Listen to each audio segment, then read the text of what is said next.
And we can fucking think of podcast topics or podcast names because I still haven't had one. I'm calling it like Untitled Podcast number one. Okay. Um, but yeah. Um, Okay, wait, let me see something. Windows volume.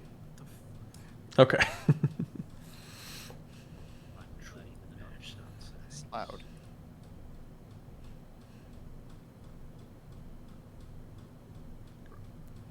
Oh, turn on. I don't want to turn off camera.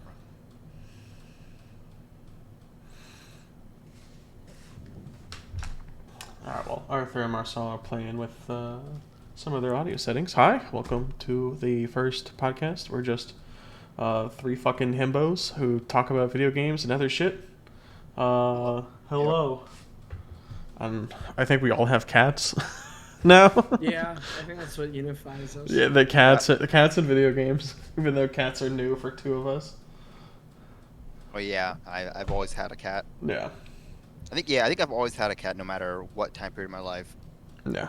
No. My first cat I got was probably like in maybe middle school. Like family bought a cat because my brother was always the one that mostly had weird pets. They just like died quickly because he had like a hamster and then like a rabbit that went blind, and then they sold it because like he's like 12 and what is he gonna do with a blind rabbit? And then they got a cat and then they got rid of the rabbit and got a second cat. So cats are cool. I had a bird for the longest time, and he passed away about a year ago. And then, yeah, I got my girlfriend convinced me to get two kittens, and it's a mixture of like ups and downs. Of they're fucking smart, but they're also stupid as hell. Welcome to having cats. I know. My they- cat is very aggressive with me if I don't play with her. She bites my ankles when I play, and then we're good again. No, yeah, they go full schizo mode. They're like full schizophrenic. Of like I must play, I must bounce off all the fucking walls. This is the cat podcast. Yeah, this is now the cat podcast. But yeah, we fucking talk about video games and shit. So I'll kind of go first. I was thinking we just gonna give introductions of ourselves. When we started gaming, favorite games, any other sort of fun topics and stuff we want to bring up. I think I was gifted like a Super NES from like my aunt when I visited like my grandma when I was like 6 or 7. I played like it had Duck Hunt, the original Mario Brothers. Actually, it might have been the original NES. Oh, Yeah, NES. yeah, it's the original NES. It had like the light gun too. I remember just like standing literally in front of the TV and still missing ducks. and Metroid, which we'll get back to that. And I still hate the original Metroid. It's hard and it's obscure. Like Most NES games were kind of like that. yeah, the original Mario games is still enjoyable. I've never beaten it, but it's still really good. It's hard though. Like yeah. it's like even that game is insane. Like I avidly tried to like beat it without doing like rewind features and all that. Oh yeah. And it was just like, I think it's because those games were really hard. It's to compensate for the lack of like content they have because oh the yeah, memory was definitely lack of content and also a transition or maybe around the same area of like quarters, like the game design philosophy is like make it short, repeatable, sort of sections, and then get quarters out of kids or nickels or whatever it was back then. There's very few NES games, sadly, that like. Yeah. I mean, I don't want anybody listening to this to think that I hate the NES, but like, I got that NES Classic, and I was just like, I only really liked Super Mario Brothers 3. Oh yeah. Like I wasn't into like actually I like Castlevania 1 and I like the Mega Man games. But it's like I'm not super into Zelda 1 and I love Zelda games.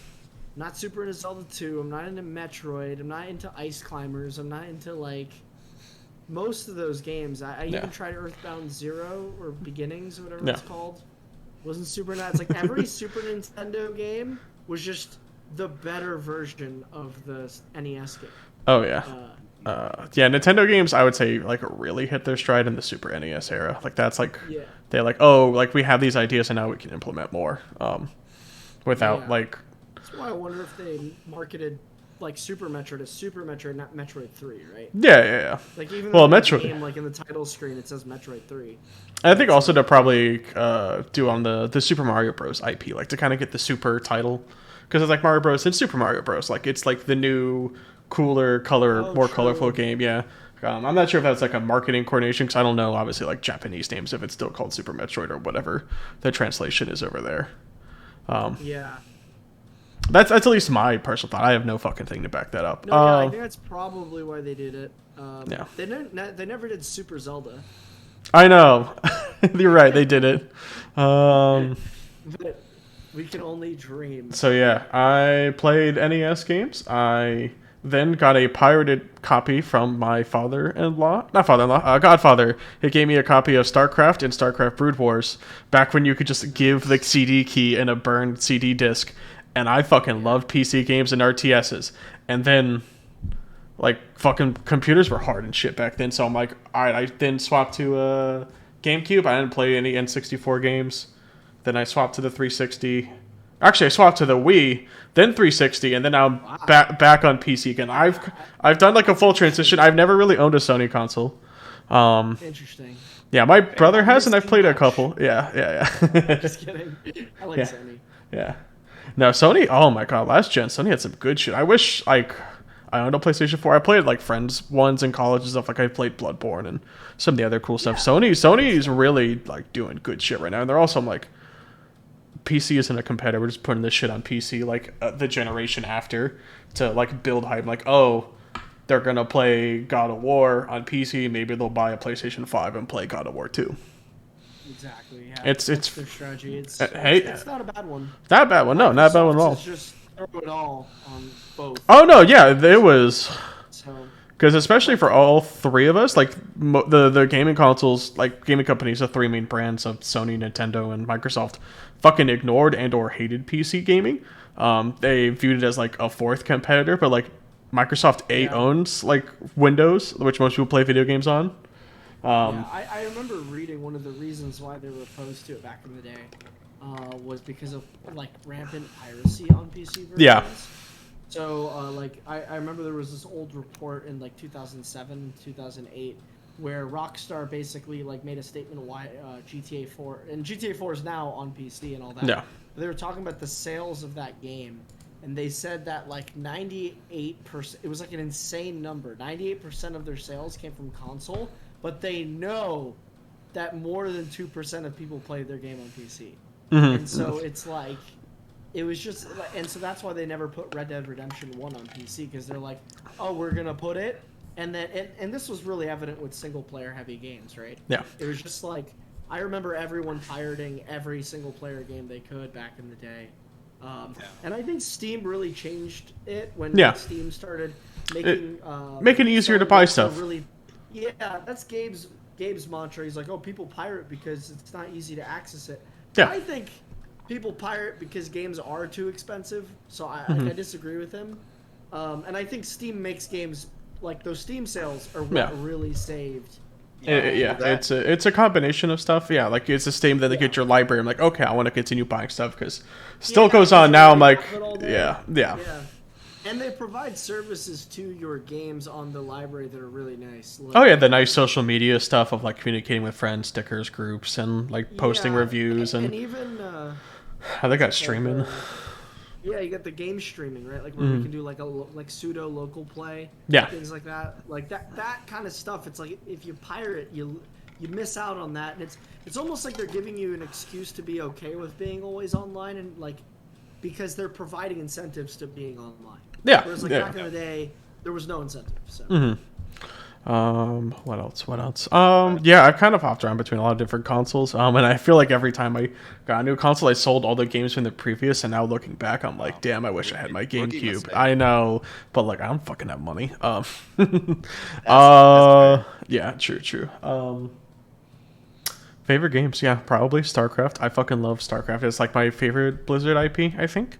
Metroid Prime. It's one of the first FPSs I played, and it's honestly a really good FPS to kind of get into because you only have to worry about moving, and the shooting. It's important, but not super important. A wise person, another Joey friend of mine, told me that what's interesting about Metroid. Maybe he was talking about all Metroid. I think he was talking about Prime predominantly. Yeah. He said something similar to what you're saying, Joey, where it's a lot of shooting games are about aiming and shooting, and Metroid is more about just shooting. No, yeah, the first person aspect isn't really for the shooting. It's more of the atmosphere and like limiting your sight, of like and exploring a world and like putting you in it. Right? Yeah, which is cool. Yeah. It uses first person more so because like most first person shooters are basically target games, right? Yeah.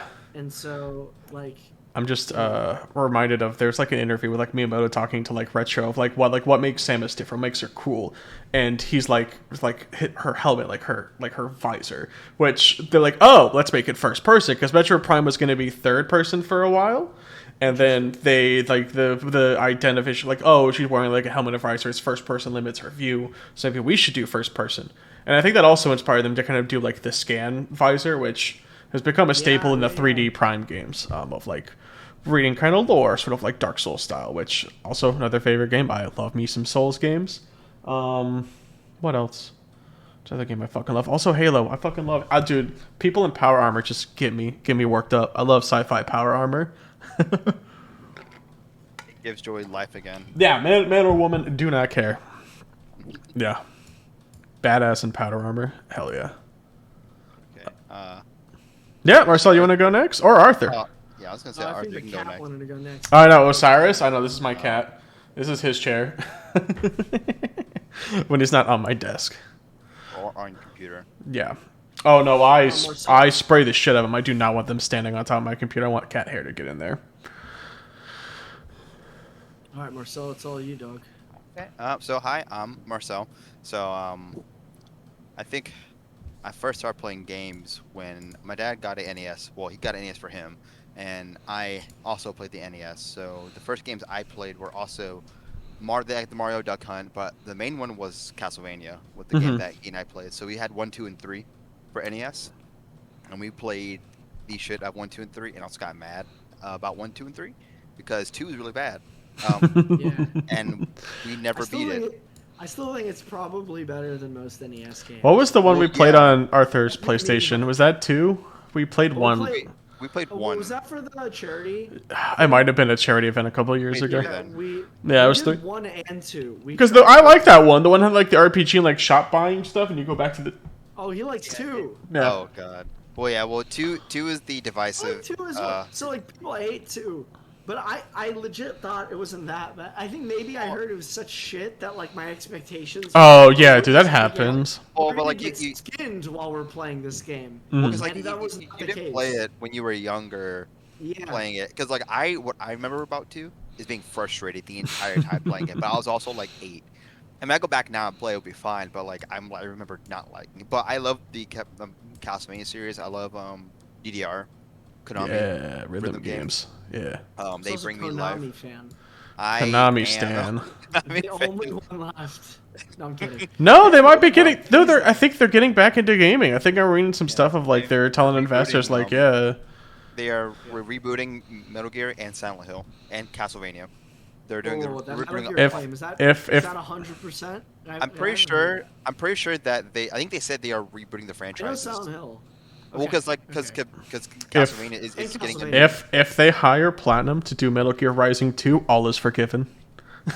Well, I know they have Dude, Metal Gear Rising's the best Metal Gear game. I don't know what you guys are talking about. I mean, you're not I wrong. actually agree. But no, and I'm also like for the games I like for Castlevania, I like both of the retro style side scrolling and the Metroidvania. However, I've never played Metroid, ironically enough. I've only played Castlevania.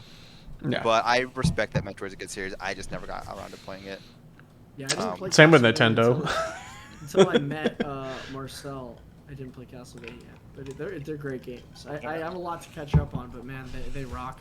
And with all the anniversary collections, like they now have the chance to play them on your PC, almost all of them on your PC. I'm like, amazing, cool stuff. Yeah, like in a clean way. Yeah, it's like. For a while, For a while, you couldn't like buy these reels. You had to like I've emulated half the games because I can't spend like for Rondo Upload. I can't spend $200 on it for a TurboGrafx like I've emulated and had a good time playing stuff, but I think that was something that always like had me like weird about emulation was I felt like it didn't go through like much quality control, like because like I've played emulators where I see something and I know that's not what was actually in the game. It's just like the Oh, like they modified the ISO, not like the actual emulator. Okay, yeah. or the emulator's handling something wrong because No. remember it's just trying to emulate hardware. No, yeah, it's and trying sometimes- to interpret it as like, that old hardware. That always bugs me, and that's kind of why if I can get it in an official way, I usually try to. But it's like, No. yeah, well, it's because sometimes you can't. And for those series that are like kind of dead, like Silent Hill, for example, have fun trying to buy the old Silent Hill games. You know, like buy them on places without like. disc rot. And Haven't stuff. they put like 1 and 2 on Xbox 360, like at HD something like that? I heard one of them had a really bad port. Okay, Really it wouldn't surprise me. So like It was the era of really bad ports. It's just unfortunate, but yeah, I mean those are the main games I play. And I play a bunch of other stuff. Like I play Pokemon like religiously, and then I stopped. And I play Temtem now. Oh yeah, I should write that down because what Pokemon game are we getting if we're getting the new ones? That's later. Yep. So yeah, but yep, that's me. I have a cat somewhere, and she's asleep. Nice. She's very small. But yeah, okay. Yeah. You wanna Best go? for last, Arthur. Oh, too much praise. So the reason why I went last is because I don't like video games. Oh, true. I just like Baby Yoda. You are now an actual game developer. You hate video games. Yeah, I just like Baby Yoda.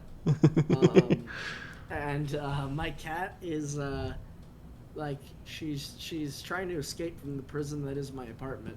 Oh, true. We're both trapped in here, but I keep coming back, and she just wants out. Aw. And yeah. Second But, kitty cat. man, cat alert. Yeah. But yeah, no. Yeah, she's good. She's a good cat. She just doesn't like being petted after the morning is over. It's like What? Like during the day? So in the morning when I wake up, she's like cuddling up against me. She's like gone to like vibrator mode. She's like purring. Oh yeah. And she's doing biscuits like I think to like wake me up or something. She's being sweet. She's just rubbing up on my face. She's being really cute, and I can like pet her, right? Later I try to pet her, and she just like screams at me. So it's only in the morning. Weird. She has like allocated times for affection. Interesting. But to talk about where I started games, it was probably my uncle Nick. He had all the cool game systems, and I didn't really understand what video games were, like how you got them. Like I remember my first game console was a Game Boy Color. Yeah. And because like the house I grew up in was like very, I don't want to say poor, but yeah, it was poor. We were living in an apartment. We had like one TV, and like so I didn't get to use the TV. So Game Boy Color was a big deal for me. That's why I'm a big Nintendo head, because I never had computers or TVs that I could use. So I was always like 90% of the time on handhelds. And Nintendo did it the best. There's the only one for a long time, and then Sony. Yeah. Sony dipped their. Gas, actually. Yeah, they dipped their hand for a bit, then kind of like chickened out.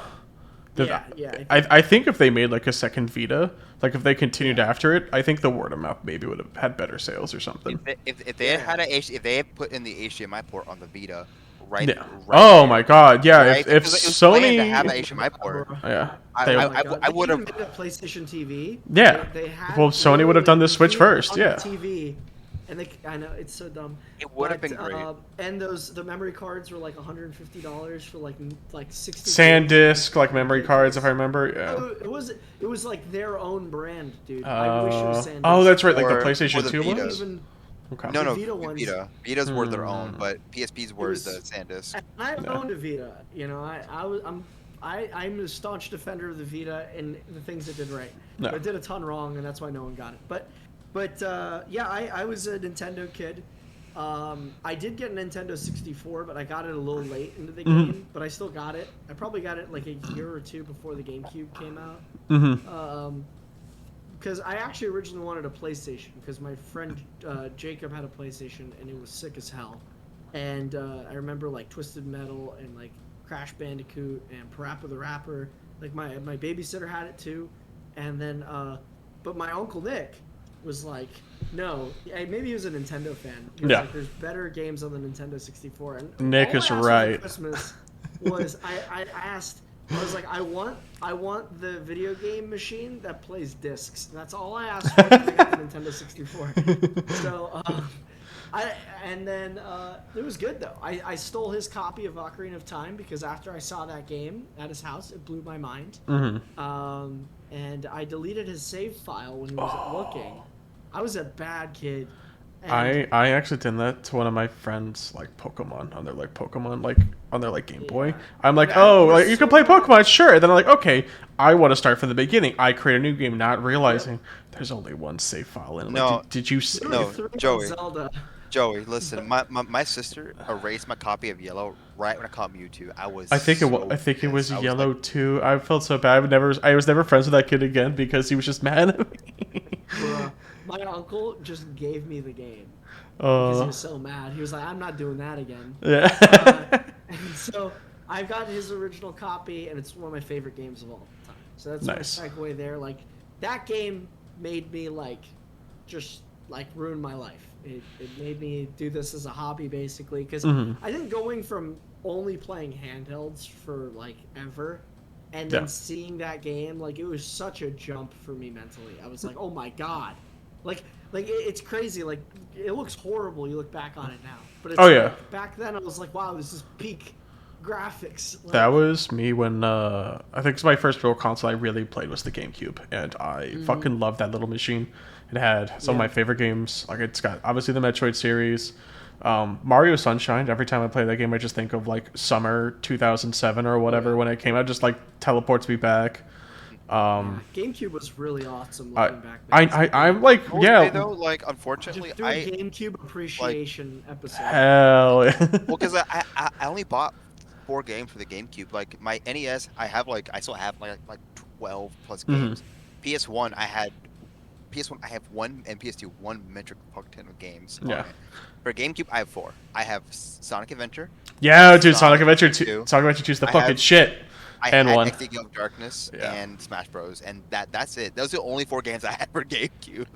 And I bought a whole console. A good set of games. A good set of games. They're pretty good. Well, Nintendo, they were getting absolutely demolished by Sony. Oh yeah. In sales with the GameCube. GameCube was probably outside of the Wii U is probably their worst selling system.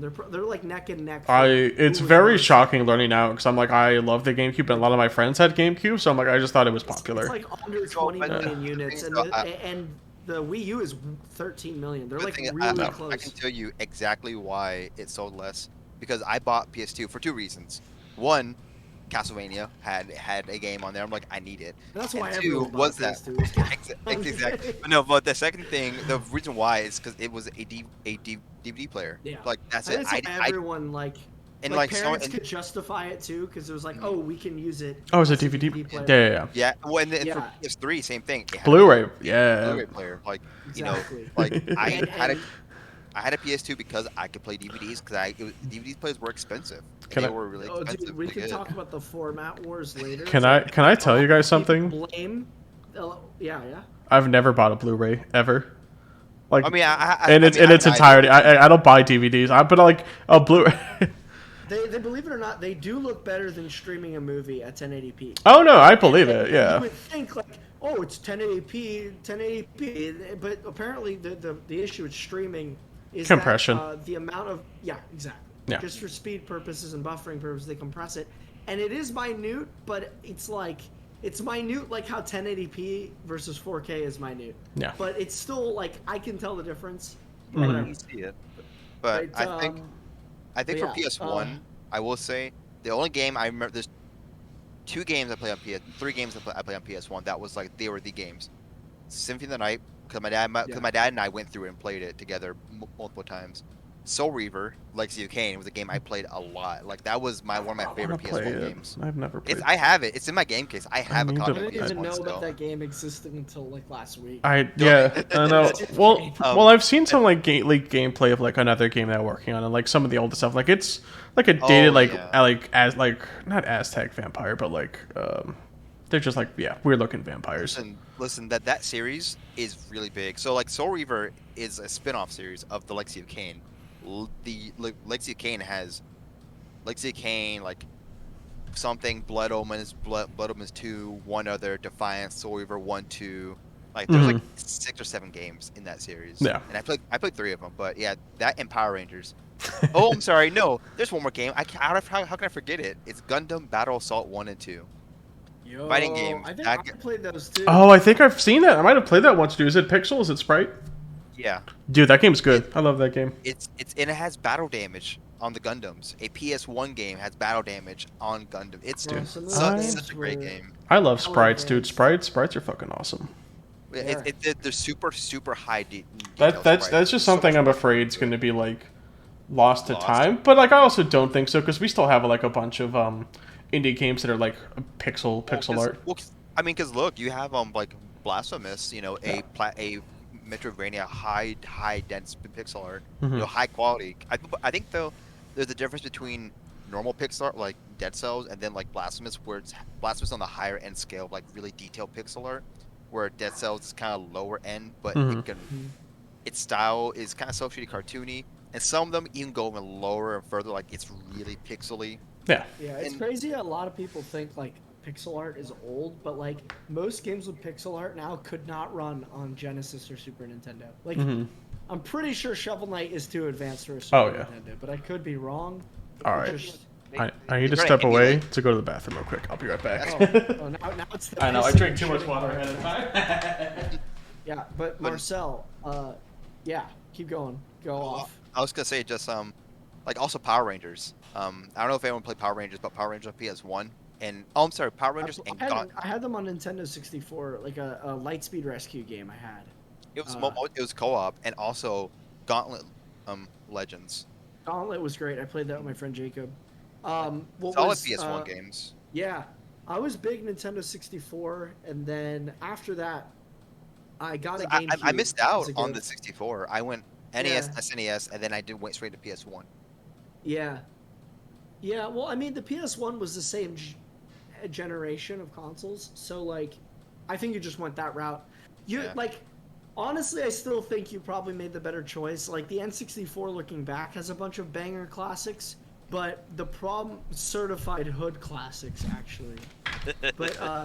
But the problem with the N64 was there were very few games that weren't made by Nintendo, which was like predominantly the Nintendo problem.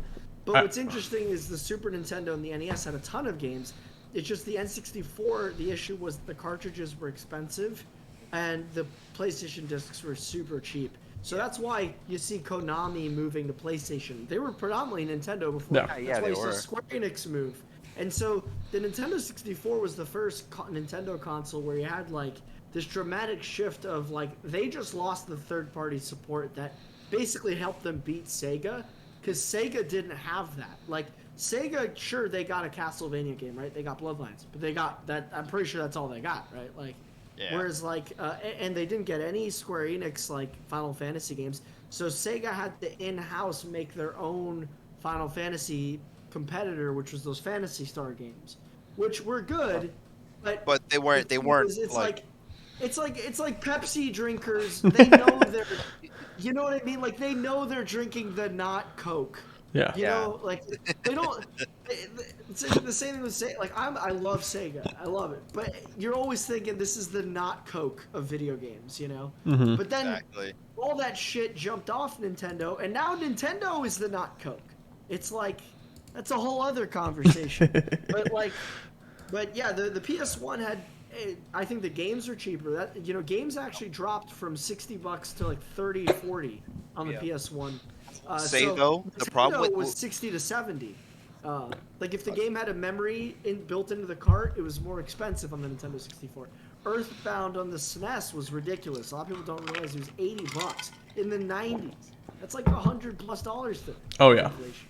I will say though, the black disc. The problem with the black disc though is that they were Uh-huh. easily damageable, and I know this because like Oh, a true. lot of my discs got they were just old. I even put them in like a sleeve case, just would scratch them up a little bit, Yeah. and they were really My sensitive. N64 games were durables. I don't think any N64 games work. And I was a shitty kid. Like, nowadays, I wash my hands like 15 times a day before I even touch like my keyboard.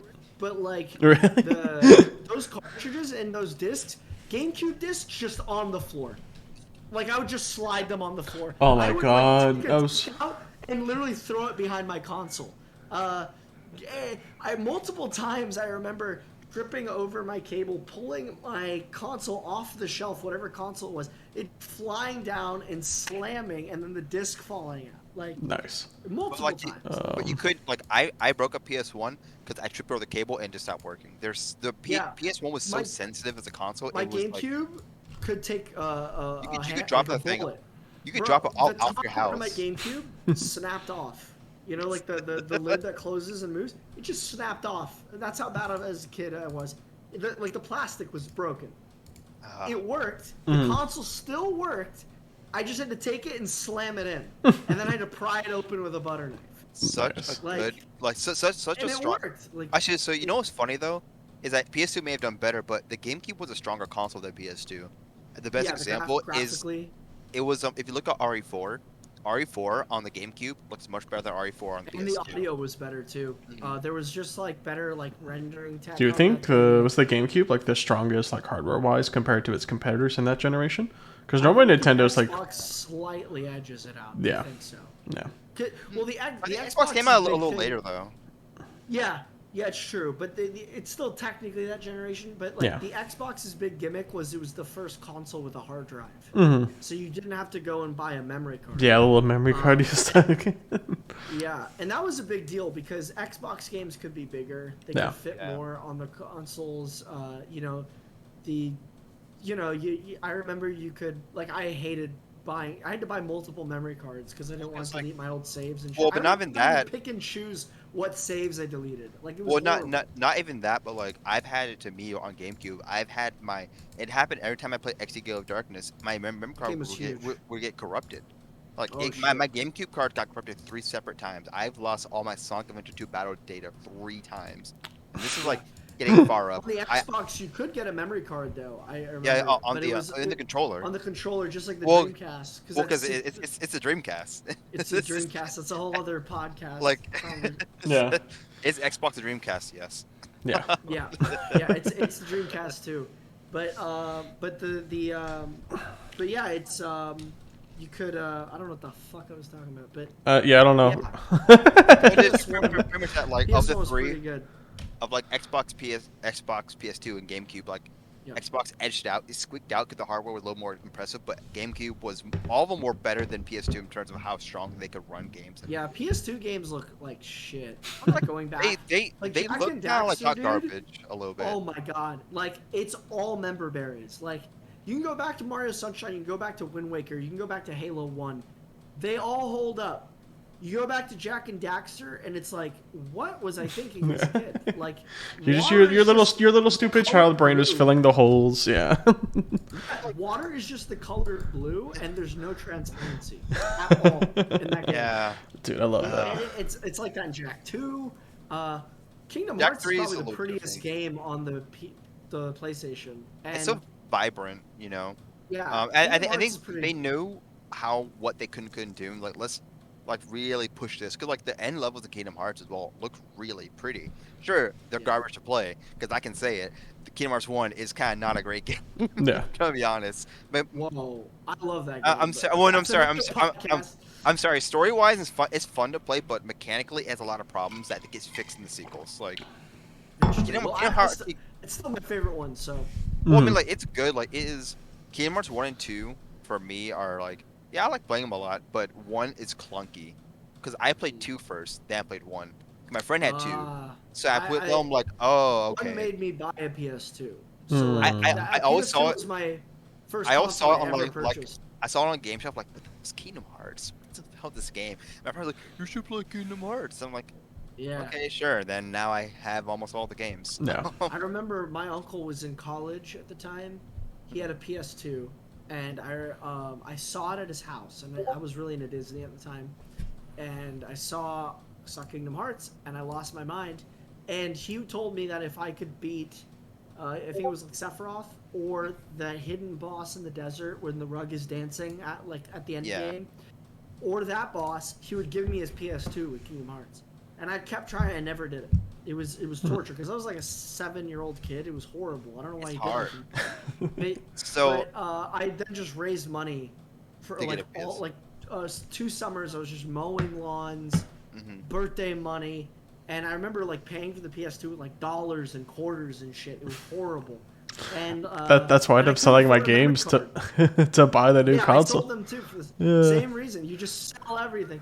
And that I got rid of most of my old games too, just like you, Joey. I remember I got rid of like all of my OG Xbox stuff, including my consoles, just to get a 360. Yeah. I See, mean, but- we're in a good era right now where a lot of the old games are either getting PC ports or remasters. Like Master Chief Collection, I don't have to go back and buy the old Halo games that I had on Xbox. Like talking about old they're things. gonna be on PC forever. I have my old.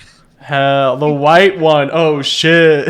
I had that, but yellow and black. Oh yeah, the yellow. There was a black yellow ones. and black Bro, one. Yeah.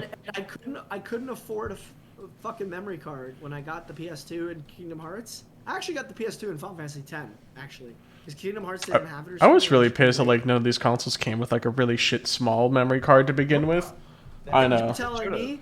I Yeah. thought they did. I didn't understand what memory cards were No. because the Nintendo 64 had The what's it called expansion in thing. the cartridge, Yeah. like Ocarina of Time saved on cart. It has a battery or something on the cartridge that gets charged by the console when you plug it in, and like Well, actually, stored- I think They can go even bad, Zelda 1 has save files. yeah, it's like Like, they had a on mechanism in NES. the cartridge. Mhm. I guess you couldn't write to discs. That would be and so really that was bad the- idea. That would be a really was the bad idea. caveat Yeah. Yeah. of the PS1 and PS2s, and then the Xbox did the same shit. But like, yeah, and I remember I just left Final Fantasy X running on my PS2. I had that PS2 running on for weeks, bro. I think we've all done that, dude. I was in the Weeks, it was just on. Like, not weeks. It was like I was in the middle of like a Metroid boss fight, and I had to like leave the house for like a wedding dinner or something. And so I just left the boss like fight running for like 2 days, and then I came back and Bro, finished it it was amazing. because I don't want to Those redo Those it. machines were durable AF. Yeah. And then I got what's it called? I remember getting that memory card, the yellow one. I got it from like an FYE, and they were sold out like crazy, by the way, because they didn't make enough memory cards for PS2s that were being sold. Oh yeah. And there were none to be found anywhere, and it was like 8 megabytes, and I remember that thing being the cost of a game. Mhm. It was insane. It's like 12 to $20. Oh yeah. That was Arthur, crazy. I guess Nah. this is directed at you. Sam put a thing Yeah. in the chat saying your thoughts on the Switch expansion. Yeah, we version can of Ocarina of Time. transfer to Yeah, some gaming some we gaming should- news topics. Should Yeah. weasel in there. Yeah. I need one point though about that Kingdom Hearts though, because you spit some fire, Marcel. It was worth it. I got Kingdom Hearts 1, I loved it, and I still do. 'Cause it's mostly nostalgia probably, but then Kingdom Hearts 2 fucked so hard that like I remember when I got it, I ran from the bus stop to the store by myself. I was like 11. You should cap. No. You should cap the end. Joking. I was too old. Oh, I was too true, young you're to right. do that, but I did it. I ran home with Kingdom Hearts 2, and I swear to God, I beat that game in like one sitting. I played it for like 48 hours straight. What game? Sorry, I missed that part. Kingdom Hearts 2. I PS1. remember rolling Oh. credits and being mad because I got to the ends too fast. I'm like, But oh my god, it's also- this short? Yeah. I Yeah. thought it was really short, but Marcel later told me in college how Kingdom Hearts 2 is not short. I just skipped to the end because you can just fly to the end planet. Oh! You're supposed to backtrack and go to all the previous places you went to, but I just didn't do that. I just flew to the. Wow. Yep, So, every Arthur, single you world- were a speedrunner, man, without even Yeah, knowing. and I beat the game somehow too. So maybe the game was too easy. Yeah. But the combat was awesome though. I remember it was night and day better than Kingdom Hearts 1. But I had a Oh. heart someplace for Kingdom Hearts 1. Like I Well, like like- the clunky. Like I don't like- know like- why. like- And okay, but I say like it's a bad game. It's not like it's bad. It's like it's a good game, but like the action, once you play the other ones especially, it's so Yeah. dated. It like you feel like it just doesn't move. Like the jumping's awkward. The camera angles are awkward. The lock-on system doesn't. It's not For as. sure. It needs improvements. And then KH2 Yeah, happened. it's not an action game. I always viewed it more as like an RPG with like real-time combat. It was like Yeah, because like RPGs are kind of clunky, you know. yeah, uh, like in KH2, action is That's an fast. action game. It's like it's Yeah. it's important. It's in your face. Like you need to be able to react, do this. Maybe that's why counter, the game was parry. too easy for me though, because I Mm. went from Kingdom Hearts jank to Kingdom Hearts 2, where it was like it was polished. So I was trained in the ways of jank, you know. Mm-hmm. You're And strong. like, yeah. But I will say, everyone who hasn't played Kingdom Hearts, I want to definitely go get the collection stuff that's coming out. If you haven't, like PC, Oh, yeah, Switch, they're pretty whatever. good collection, Like yeah. it is a fun time to play. It is just a long time to play. Um, you have like 8 games to play. So, Yeah, but the yeah, music is excellent. oh, the music. Oh, we're not. That's a The music's the best part. music game That's podcast for is your somewhere else. podcast. That's your podcast. Yeah, we'll do the music podcast episode in a bit. So I apologize. I don't really have a whole lot of layouts set up, but I would like to kind of transfer to the gaming news. Arthur, your webcast we cut off a little bit. You can still see all of your pretty face though. Transitioning into what Sam sort of posted. Basically, Nintendo Switch Online just came out for the Nintendo 64 update, and some people are experiencing some issues with input lag. General thoughts on mine to start with. Yeah, it's kind of expected. Switch isn't the most powerful hardware, but I think it's cool they're having it running, and I think they'll get it fixing eventually. They kind of have to. Is it cloud streaming or download? I think it's downloaded. I don't think it's cloud streaming. Because if it's cloud streaming, I can see that issue being a problem. Can I make this?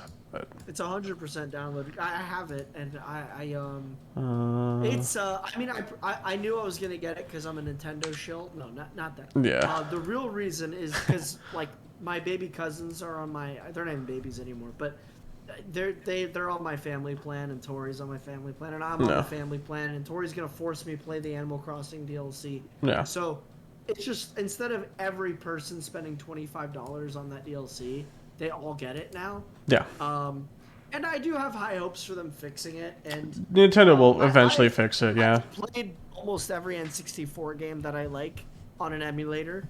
Like, you know, it's not like I was waiting for this moment to play N64. Oh yeah. I have my N64 back at home. I got another one after my parents sold mine after I went to college because they thought I grew up and I didn't. None of us did. But yeah, I got an N64 if I wanted to play it and all that. But it's just the niceness of being able to play it on the go and in my bed. Mm-hmm. It is nice, you know. And I've seen those emulators on cell phones for N64s. I don't like touchscreen controls. Oh yeah, they're not. No, I think they're gonna fix it. It sucks. It's like week 1 or whatever. It just came out. I do hate that it's $50 a year. Maybe extra 10 or 20. Double, bro. Yeah, over like what? So like right now for. It's 150% more expensive. Yeah, and that's so it goes from like 20 to 50 to have everything. It really should have been like. It was $20 per person or $50 for the family plan, and now it's $80. Yeah, it honestly should have just been 30, like an extra $10 to include N64. Maybe 15, 10, 15. I don't care. Honestly, every platform that they add should just be an extra 10. Yeah. And I'd be cool with it. So you can pick and choose. It's like, because I don't care about those Genesis games. Like, they're great games, but I have, Sega has released ways to play those Genesis games 120 times. Oh, yeah. I have all of those games on Steam because they released that Genesis collection. Mm-hmm. I have Genesis Mini I got because I like those stupid little things that are just Raspberry Pis. Yeah, I know. And then, and so I've got both of those ways. And now they put Genesis games acting like it's a big deal. And I'm like... It's a big deal because it's on Switch, but it's like, we've already have access to play those games. The problem is, like, their games that we don't have access to. 64 games sometimes are hard to get. That's what, like... Yeah. Again, like, you know, and they do it to themselves. Like, this is the only reason it's hard to get is because Nintendo doesn't want to put them out anywhere. Yeah. Yeah. I'm like a purist when it comes to like emulation. Like, I'm the stupid idiot that like on purpose blurs a game when I emulate it because I'm like, this looks too clean. This looks too clean. Oh my god. Yeah. I always like playing games like with the artist's vision. Like when they were designing on CRTs back then, they're like, yeah, that looks right. And then I think it looks too clean now, and I can tell like when a background is just a JPEG. But they couldn't back then, and neither could I, because it was on the anti-aliasing back then was just a shitty TV. Yeah, you know, like anti-aliasing. It's good to play the games in the intention that they were meant to be perceived in. You know, that's why like on the Castlevania Anniversary Collection for both of them, they give you the option to have the photo. I know some people want to just see pixel perfect, and that's cool too. And that's why emulation is cool. It gives you Yeah. choice, you know. And Nintendo actually gave some choice on the Super Nintendo, the SNES, and the NES online games that they put. I was hoping they were going to do something similar with the N64. They didn't do jack shit. You can't put scan lines. You can't Really? blur it. No scan lines, no blurring? I know there's like the 50 hertz option for UK. Yeah, that one's cool because it's like all those people in Europe, poor idiots, had to play it. Yeah, those poor socialist fucking hellholes. Like, it only had 50 hertz TV. You guys know that? I didn't know that. No, Emilio had to fucking tell me that. I didn't know that was. Yeah, Emilio. Bro, not only does that mean that, like, you think, oh, hertz to FPS is 1-to-1. It's not. They're playing their maximum frame rate that they could play games at was 25 FPS. Oh shit! Really? Okay, That's so the conversion it's like rate. divided by 2. All right.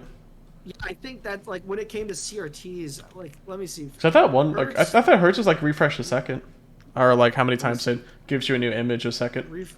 Hertz to FPS. Let me look this up. But yeah, I didn't know that like the CRT monitors like hertz was literally tied to like the power, and Oh, since I'm an idiot. It's 1 hertz to 1 frame per okay, second. that's what I But- thought. But I think what I was reading was that the N64 could only do a maximum of 30 frames, but 30 wasn't divisible by 50, so they capped it on the EU versions to 25 frames per second. Interesting. Because it's like, because if your frame rate is like 30 FPS on a 50 hertz monitor, because of the way CRTs shot light at the screen, Yeah. it was like, it would be like extra stuttery if they tried to do 30 FPS on a 50 hertz screen. I could be wrong. Don't sue me. Okay. Well, you're not gonna be sued. Let me look this But up. I will say that, and like the emulators running games better than the official releases is not the first time this has happened. You know, look at the Mario Sunshine port. Like, it runs better on Dolphin than it does on the actual ports that they brought over on a Nintendo. It's just something that they kind of like maybe like, you know, half-assed, and they will have to fix it, or at least make updates to it. It kind of sucks that it happens, but it's good that it happens so we can hold them accountable. Yeah. for it. What's more powerfully a multi-billion-dollar corporation or a bunch of programmers with like free time designing an emulator? For like how long has Dolphin been in the works? Like 15 years, something like that. Dolphin's been fucking. It's yeah. been a long time. Yeah. I will say, at least you know what? At least these ports are not as bad as the Sonic Colors ports. Like, Oh my god, I've Those heard. are really bad. Were those That's like a really good game. were those I heard like the Switch bricking the version was worse. switches? Yeah, were those like Yeah, bricking switches?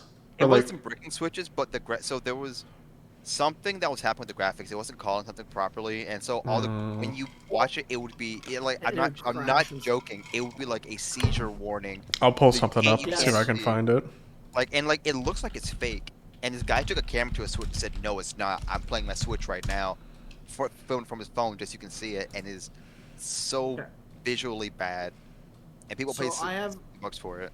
I have a correction because I don't want someone like Hookshot to listen and hit me with an encyclopedia. But basically, what's it called? The Nintendo 64 supposedly could run some games at 60 FPS. So I don't know why then. Like, I'm just reading that PAL games, which is Europe, with the 50 hertz, typically ran 83% of the normal speed. I don't know why they would do that, since most N64 games probably couldn't even hit 50 FPS. Yeah, so I think I'm sharing on PAL games the. ran slower than American games because of the hertz.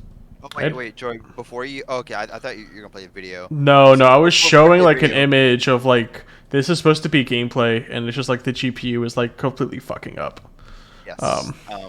And like You guys- this is all the time in the game. Where are you This is all the where are you time. I'm sorry, I'm putting it on Twitch. Sorry. I know. Well, I didn't think too much of like how to set stream, so I can show you guys my screen. Have Twitch also observe it as well. Oh, it's just 'Cause I only Twitch, have- it's rad as hell. Because I only have 2 monitors. Well, That's you good. can Because I'm giving my entire second monitor right now to the full screen Discord, and then I'm doing window capture for Chrome because this is like a specific window box I can capture and like determine like the size and play around with. And then I have essentially OBS on my primary monitor where I can play with the studio tools. Okay. So I'm reading here now, folks, that F-Zero X was the only N64 game to run at 60 FPS. Super Mario 64 ran at 30. Most games were designed with a 20 FPS cap, and most PAL games, which is Europe, ran at 17 FPS. Wow. But the PAL games, the Europe games, the reason why some people might want to go to that mode, not just to downscale it to what they remembered it, but PAL games actually ran at higher resolutions because they were at a lower frame rate. So they were, they were slightly cleaner images because the frame rate was lower. Wait, are they running the PAL versions for the emulations on the Switch right now? You get to pick. They actually provide both options, which is pretty cool. And the PAL versions also were the only versions that came in different languages because Europe has a lot of people. So there was like English, French, and Spanish options on the PAL versions, but in the United States versions, it was just English. So yeah, I mean, that's another reason why you might want to play those other versions. But yeah, it does suck that the M suck, you know, that they released. But again, they'll probably come out and fix it. If people are paying if they're paying that much for it, they'll have to fix it. You know. No. I think they'll fix it. I think they rushed it out because I think that they probably have some stockbroker meeting coming up. Yeah. And they want to show a number of subscribers at this higher price. Because I mean, there's really no incentive to keep this service. Well, that's why it's like once a year. Like you can't like cancel it. Like you give them $50 for the whole then, year. right? Like, what are they gonna make $80 from me once? They don't want that. They want to make $80 from me all the time. Yeah. So this is like the one reason why, like, I would actually say is the cool thing about these subscription models because their pockets can get really affected quickly. Oh yeah, if their revenue stream is too tightly directly tied into subscriptions. Once a year is not the bomb.com. That's just like the sale of one game. Yeah. But if they can get us paying $80 every year for games that they don't even have to recreate, really. Yeah. Right? They just have to fix the emulator. I mean, like I'm paying $20 a year for Super NES games, and they barely put out new ones. So it's literally just like free money. Yeah. Yeah, it's free money if they do it right. Like Switch doesn't have a touch screen, right? It does. It does. It does? Yeah. Okay. I just don't touch it because I don't want. Oh no, I was just wondering because I know like scuff up my shit. Still haven't done DS games really. You know. They could though, and you know what they could do to make it cool, because you're like, oh, how would they fit? They could make you turn it sideways, right? And play like. There are some games like Mario Party and stuff have it, like where they want you to like sideways. Some and shmups actually do it sideways too.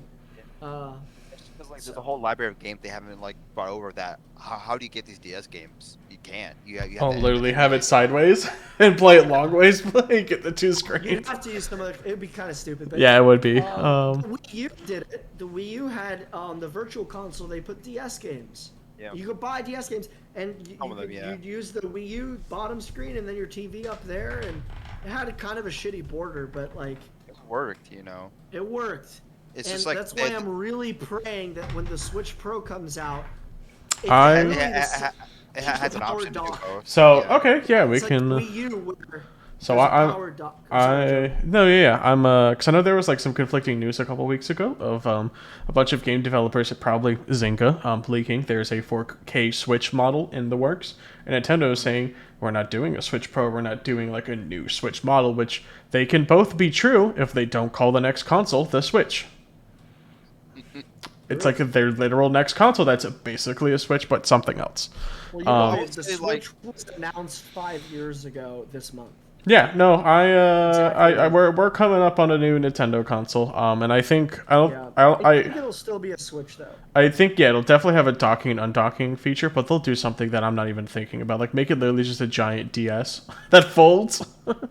Yeah, I think it'll still be a Switch branding because of how much like I don't think honestly they want to abandon the Switch. Like Nintendo Online, like they just please don't call it the Switch U, call it like the Super Switch or the Switch 2. Dear God, so many Americans that'd be great. Thought probably call it the Switch Plus or something. Because so many people just think like, well, at least for the Wii, you thought it was just like a tablet upgrade for the Wii. Yeah, I agree. No, they did. Like when they revealed it, they only were showing the tablet. I thought that, and I was a gamer boy. Yeah. Like I was watching E3, and I literally had that shit on pre-order. But then, like, I remember the day of, I was confused. I actually thought it was a tablet, and I was cool that I was about to buy the tablet for my Wii. Yeah. They had some cool And- stuff launched for like they had like Smash 4 or Smash Ultimate. Or Well, they did a or for Smash Wii for U. Wii U, but Yeah. it wasn't on launch.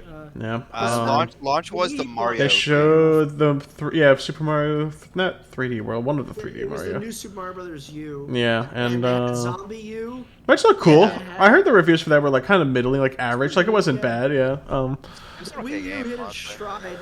I would say year 3, which took When did Zelda? a ton of time. When did the Zelda Breath game of the come out? Wild? Not Breath of the Wild. The other Wii U one. That was the Wii No, U Zelda. whoa! I mean, like that game. No, I'm talking about the Wind Waker HD. not Wind Waker HD. I'm literally playing it on my Hey, Switch. I need to There wasn't finish a it. main Zelda thing until like. Where Breath it's of the like Wild it's was like the it? prequel Zelda where you're Skyward Sword. that's Yes. Wii. Oh, that was That was Wii. on Wii. Oh, okay. Yeah, it's on Wii. Here's the big mistake in my opinion.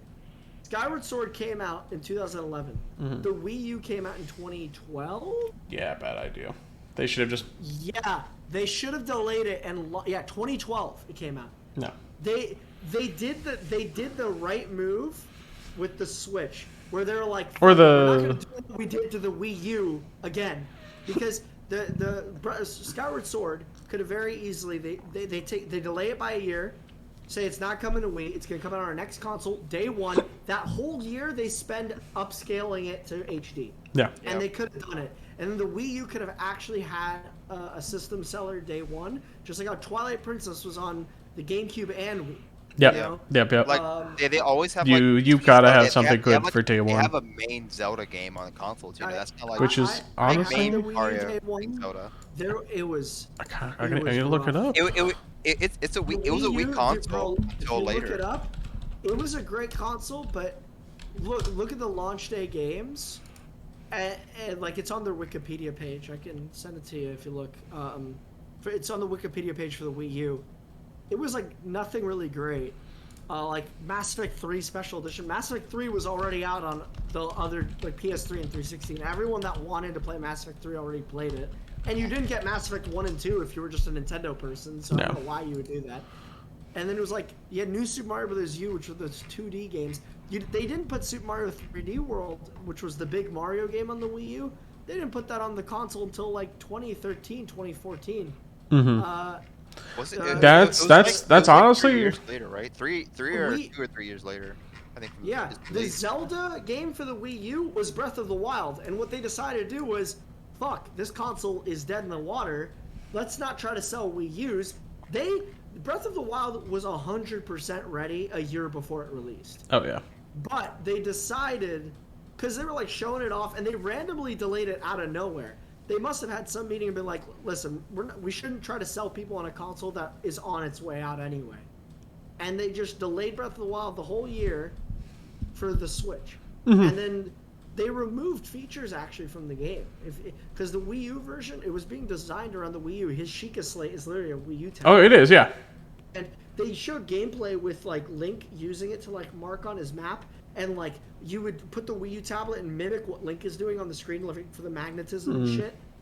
None of that's in the game. They showed that at the Game Awards though. So they removed, and the Wii U version has no features on the tablet in the final version that released. Yeah. So they literally just, because they didn't want, I think, the better version to be on the Wii U. True. So they just fucked that game's real reason. That, like, That's if the Switch was able to do like a dual screen like the Wii U, they could have kept all that stuff in there. If they had made us a way for you to do that, that would have been really if the dock neat. was powered and you could stream the Switch from your hand to the dock, so like I'm thinking more like a second controller that has a screen. That or a cable that just ran to the TV. So you Yeah. could Oh, hold it. true. Yeah, you could do a second controller. It's a screen or a cable. Yeah. I was thinking the opposite of the Wii U, because the Wii U, the powered thing is the console, and then the tablet gets something streamed from the console to it.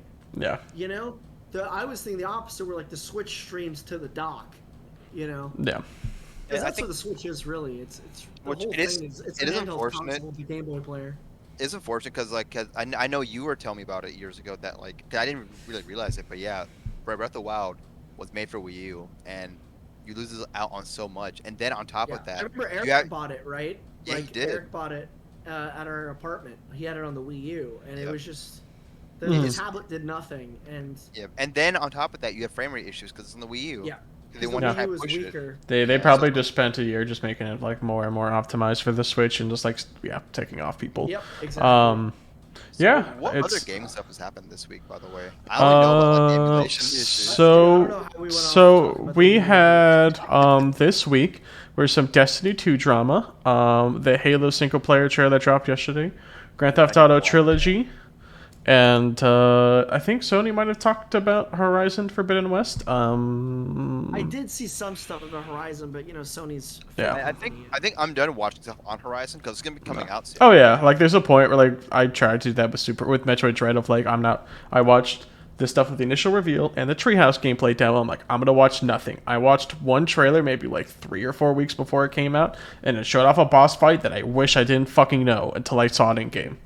One thing I will say though, they're hiding a lot for Halo though. I feel like it would be stupid of them to ignore Halo 5, and they even mentioned Halo 5 in the campaign trailer yesterday. Yes, they did. So everybody thinks that we're gonna somehow have some stuff connected to it with like the Prometheans again, but they're just hiding that. I think they've chosen to reveal things to attract old Halo fans back. And also get some of the new people because the 343 stuff, they're just like the 343 lore. They're just like they threw a blanket over it, and they're gonna be like, "Surprise! It's still here." Yeah, for all the 343 is done wrong, they have fed the lore book nerds the most. They're like, "Hey, all this shit we've talked about in the books, we're gonna like kind of have it in the game a little bit." Yeah, the Didact was in Halo 3 art book. He was in like Bungie had ideas for him, like And the Prometheans, like they're old school ideas. Yeah, and I hope we get to see some of the old like Forerunner AI, like maybe Mendicant or Offensive Bias, because Mendicant Bias was like the kind of like machine that was talking to you in the terminals in Halo 3, and he's supposed to. So Mendicant Bias is an AI that went evil in Halo that's supposed to actually be on Zeta Halo. Like one of his main cores is supposed to be buried on Zeta Halo somewhere. So he's literally supposed to be there. It's probably also supposed to be Flood on that ring. So there's a bunch of cool shit they can do. That gameplay trailer had a lot of cool stuff. I think they are still hiding a lot of plot points. And I was watching a video and someone basically was saying the purple Cortana you saw, that is the Halo 5 Cortana. Yeah. And that's also like kind of like a throwback to Halo 1 because she was kind of purple in that one. I like that they made her purple. I think she was, I might be misremembering, but she was blue at the end of that game. But maybe they're like, she went purple mode because she like in Halo 5 when she's wearing her new outfit when you see her, because you don't see her the whole time. I want to be honest, I love her outfit in Halo 5. I love like instead of just tits exposed, she's like kind of wearing like body armor. Cool. Yeah, She looked more aggressive and more like more independent, and I like that because that was kind of the whole story of that game was, spoiler alert, but about like Cortana figuring out that a lot of the rampancy and all these things were things that the humanity knew how to fix, basically, and they were refusing to do it. And she also kind of wanted to become like good Skynet of like, I want to basically be the guardian of all you stupid organic beings and like make sure you don't kill each other. And like she thinks like their next like evolution of intelligence is just AI, and it was a cool place to take it. Like I was thinking that Halo 6 before Infinite got announced was gonna be like oh shit, it's like the we're gonna be fighting like the AI and shit. And I think that's probably where they were going to go with it originally. Yeah. But now I feel like we've skipped to Halo 7. Yeah, I know. We'll definitely have to see. But I mean, I love the Banish. I love Halo Wars 2. Banish are a cool faction of just like badass brutes. And I'm really happy they picked that up and continued it. Yeah. Because I know they said they have no idea. Yeah, they're not talking for Halo Wars 3. There's like no idea right now. So I'm like, that kind of sucks because the Halo Wars franchise is pretty cool. Hopefully we'll see Red Team and Halo Infinite and some other like cool ass shit, and like hopefully, like they said Halo Infinite's gonna be a 10-year plan, so we're gonna get a bunch of DLC. Hopefully we get a bunch of like cool story DLC. DLC story. Yeah, I want like stuff of like, because right now we're under the assumption we're gonna be on the ring the entire time, but we may not be. But I also want to have DLC run other planets because like Some of the Well, best the I best think Halo I game think is a what they can fucking do. DLC. It's I, ODST. I love ODST. I Yeah. think what they can do still that the ring is a multitude of environments. So Oh yeah. even still, you were able to like traverse and go through unique areas. Maybe it would be its own biome Oh and like no, Halo has I, always done that. Like there's like the swamp biomes in Halo 1, there's like sand and then like Arctic environments for like the different cooling. And they kind of like wrap it in the world of like this is like literally a cooling center, so we have like the cool cold Arctic shit. I Um will say I'm happy that the multiplayer at least is free Oh because yeah, that's really um, cool. I honestly I'm still kind of shocked. Like we're making the multiplayer free to play. and I get like the skins are kind of tied behind the battle pass stuff, but honestly, you're getting like half the game for free, and Mhm. like that's well worth it. On and like sure you can't get some colors, but let's be honest, it's not the end of the world. The end of the world is not being able to play the game. Yeah. So Yeah, I I'm agree. Especially if they put some way to like buy the battle pass if you just spend a metric buttload of time playing it. Like, well, I'm 'cause, still like, probably it gonna never buy the battle So- pass just because I want to support it but and I like Halo. it never but so like, it never goes away, which is an Yes. amazing idea. So you can oh yeah, always you use actually own it. And So also, you can buy previous ones. So, say it is year 3 of Halo Infinite, and I missed a couple battle passes from year 2. I can literally buy on the store. They said battle passes from year 2 and have it forever and start unlocking It's those. so good. yeah, Yeah, that, 'cause, I like, wish things had that yeah. because like for me, Yeah. like I like I battle get battle passes, pressured to but play I hate those. them too. I Yeah. am fine though I with get some. pressured to play Paladins like a lot or something when it's about to expire, and it feels wrong. Like Yeah. I know Destiny does this too, right? With battle passes that expire. Yeah, they do expire, and like a whole like sections of story and stuff go away. They're a bit better now, but yeah. Yeah, Um, it's not just Destiny. I only said Destiny. Oh, the cat is on my desk. Yeah, Nice. Like, they're the Yeah. big ones that have it. Yeah. But yeah, it's like when it just feels like you're doing something psychological to keep people playing, and they're not. Oh no, yeah, playing it's because the fun. the You know limited what I mean? time stuff. Because you Yeah. have to do And is like Halo doing the right thing, like mentally, like by doing like that, just feels good for mental health. Yeah. Like because again, because, like it's so good yeah. to go back and like example in Paladin because we all play Paladins, but I play a little bit more than everyone just because I like playing a lot. But Yeah. I like the Battle Pass. But the problem with Battle Pass is that if I do not play every single day to get the stuff, I will not get the end tier skins that I want, and so then I Fortnite have to invented play the battle it. pass, right? It's probably a I game don't- before that, but I Fortnite think- probably made it super popular. There's other games before that did I it. thought it was No. Fortnite's response to loot boxes. That's what I thought it was. I'll yeah. I think Fortnite made it big, but I don't think the first to do it. But they were one that kind of like pushed it to become a thing. I think they're an Then- evolution of like season passes. Yeah, And I remember when uh, Uncharted 3 had season pass. Uncharted 3 had a season pass. But BioShock 3 had a season Yeah. pass as well. And yeah, so yeah, have video games we've seen go through quite an evolution. I'm glad though for the most part.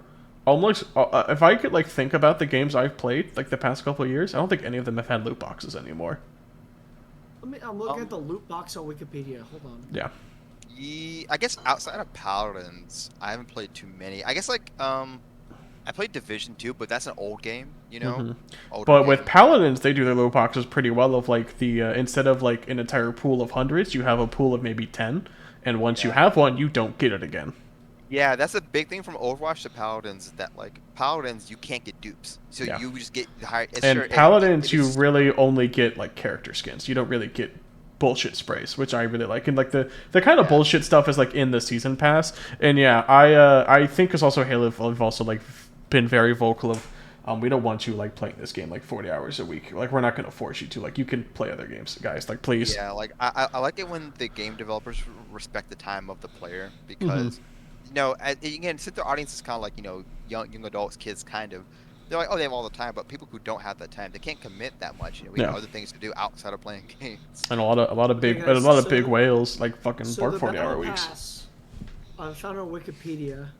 Remember, we were told in high school to not trust this as a source. Wikipedia is a pretty trustful source, yeah. The best source. Yeah, it is.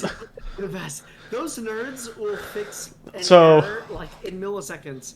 But If it's like an important page, yes, but like also the best thing to do is use the sources Wikipedia sources. Yeah. The sources they use are our actual sources.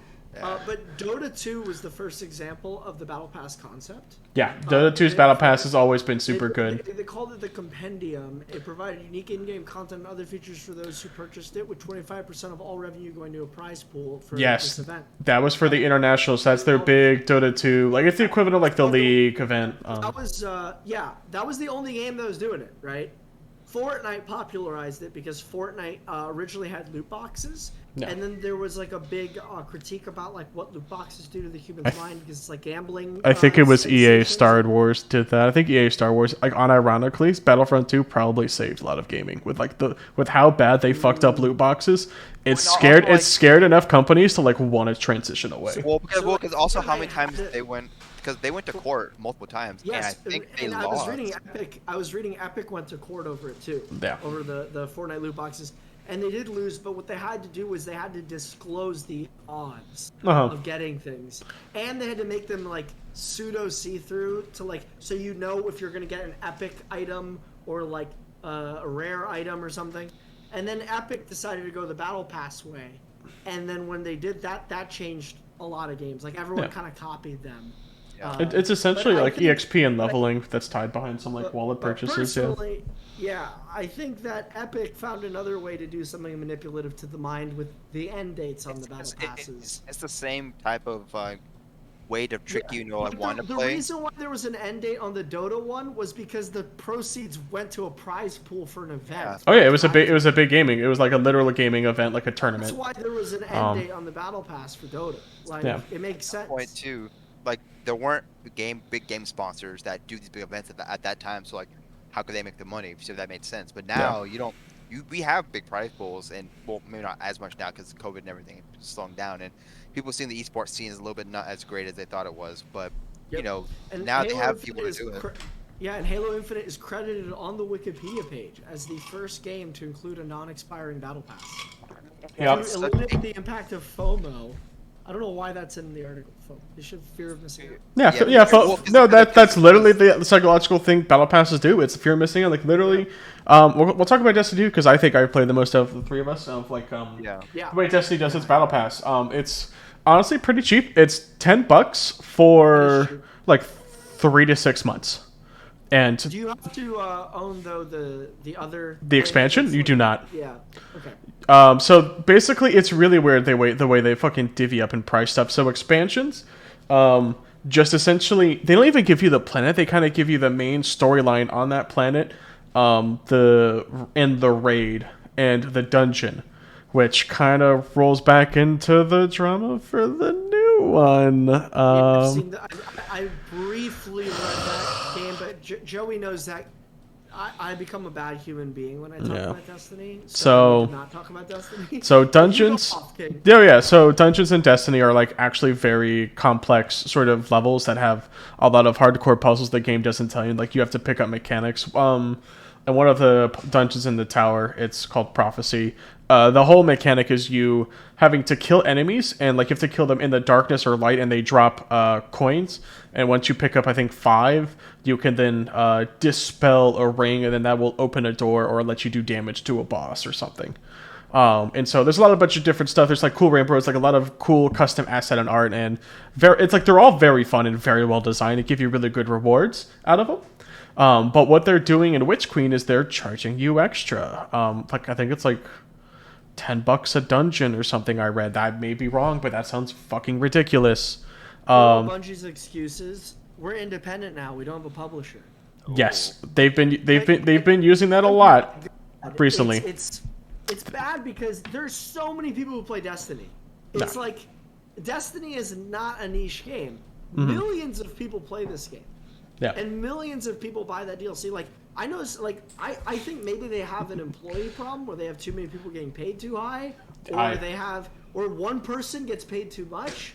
I bet you it's that one person. I have no idea. I have bad opinions of the president of Bungie after what he did to Marty O'Donnell. Oh yeah, definitely. I mean, a little political and it's music's weird. It belongs to like Bungie and whatever. Like I get both sides, but yeah. It's kind of like the same defense I do for Nintendo when they like strike down a Because somebody using their But yeah. property. They If that have to music do was it. for Destiny, Yeah. Yeah. it's for Like, Destiny. It's like So, okay, to sorry, kind Chief. of circle Yeah, back to to Destiny. the Yeah. season pass. So it's 36 months. You get 100 levels. You get some cool shit out of it, like exotic weapons, armor, like, and you get like permanent armor, transmog skins. Um, and then you get like story content. There's like actual voice acting in these past 3 or 4 season passes. There have been voice lines, actual like plot lines, stories that are like expanding. You get like a new story quest every week with characters talking to you. And right now, this battle pass. Season pass, like you have to like, do you have to like play when that story is unfolding, or do you have to like unlock it along the season pass? It's as the story's unfolding. The season pass is like just leveling and stuff. You get an artifact. You have to get to level 40 to like. No. No, it's like I like in week 1, we can all do one quest. You can get to level 5. I can get to level 100 in a week. We can neither of us can do quest number 2 until week 2 starts. So they're time gating it. So it's a slow drip feed of story content. They've been adding 6-man activities, so you can play with like you and 5 other friends to do cool stuff. A lot of new custom art and assets, and all these season passes. Like really good plot and writing. Like they're actually including the plot in Destiny, like in the game instead of like in lore books. Which we're in a really good time, like plot wise for Destiny, but currency wise. So the Witch Queen expansion that comes out in February is $40. And that only just gets you like the story and the raid. And there's they have like a page of everything it gets you. And if you pre-order the other edition, I think it's like an $80 edition, you get like all. What was the last Joey? What was the last DLC that came out? Beyond Light that came out a year ago. So they're now doing a once a year update, like once a year expansion. I think for the price though, because it's Beyond Light it's sales. $40, right, Joey? Yeah, let me. I think for the price, how much content you're getting, I don't think it doesn't seem like it's worth it sometimes. That's just about to say, like something is wrong at Bungie where they're doing this thing now where they're removing content and they're charging you per dungeon or per strike or something, and they weren't charging nothing for their DLC. Like their DLC was like what, $40 or $50? Yeah, it's around that price. Yeah. So if they're making $40 to $50 on 500,000 people, we'll say. Yeah. That's like a low bar, I'll say. That's a shit ton of money. Let me see. Can I share my? Like in comparison to other MMOs, and I guess I'll bring up Final Fantasy because again they're having their update as well. If you look at the amount of content Final Fantasy is bringing, for sure, like for their Shadowbringer, their Endwalker, which Shadowbringers has been out for a year and a half, 2 years, and they're having an update, which is the update is $40, I think, $60. But if you look at the content that's gonna be there, they're gonna have at least probably 13 dungeons. Yeah. And they're gonna have at least 13. It doesn't feel proportional. Yeah, like there's a whole bunch of content where Destiny kind of has.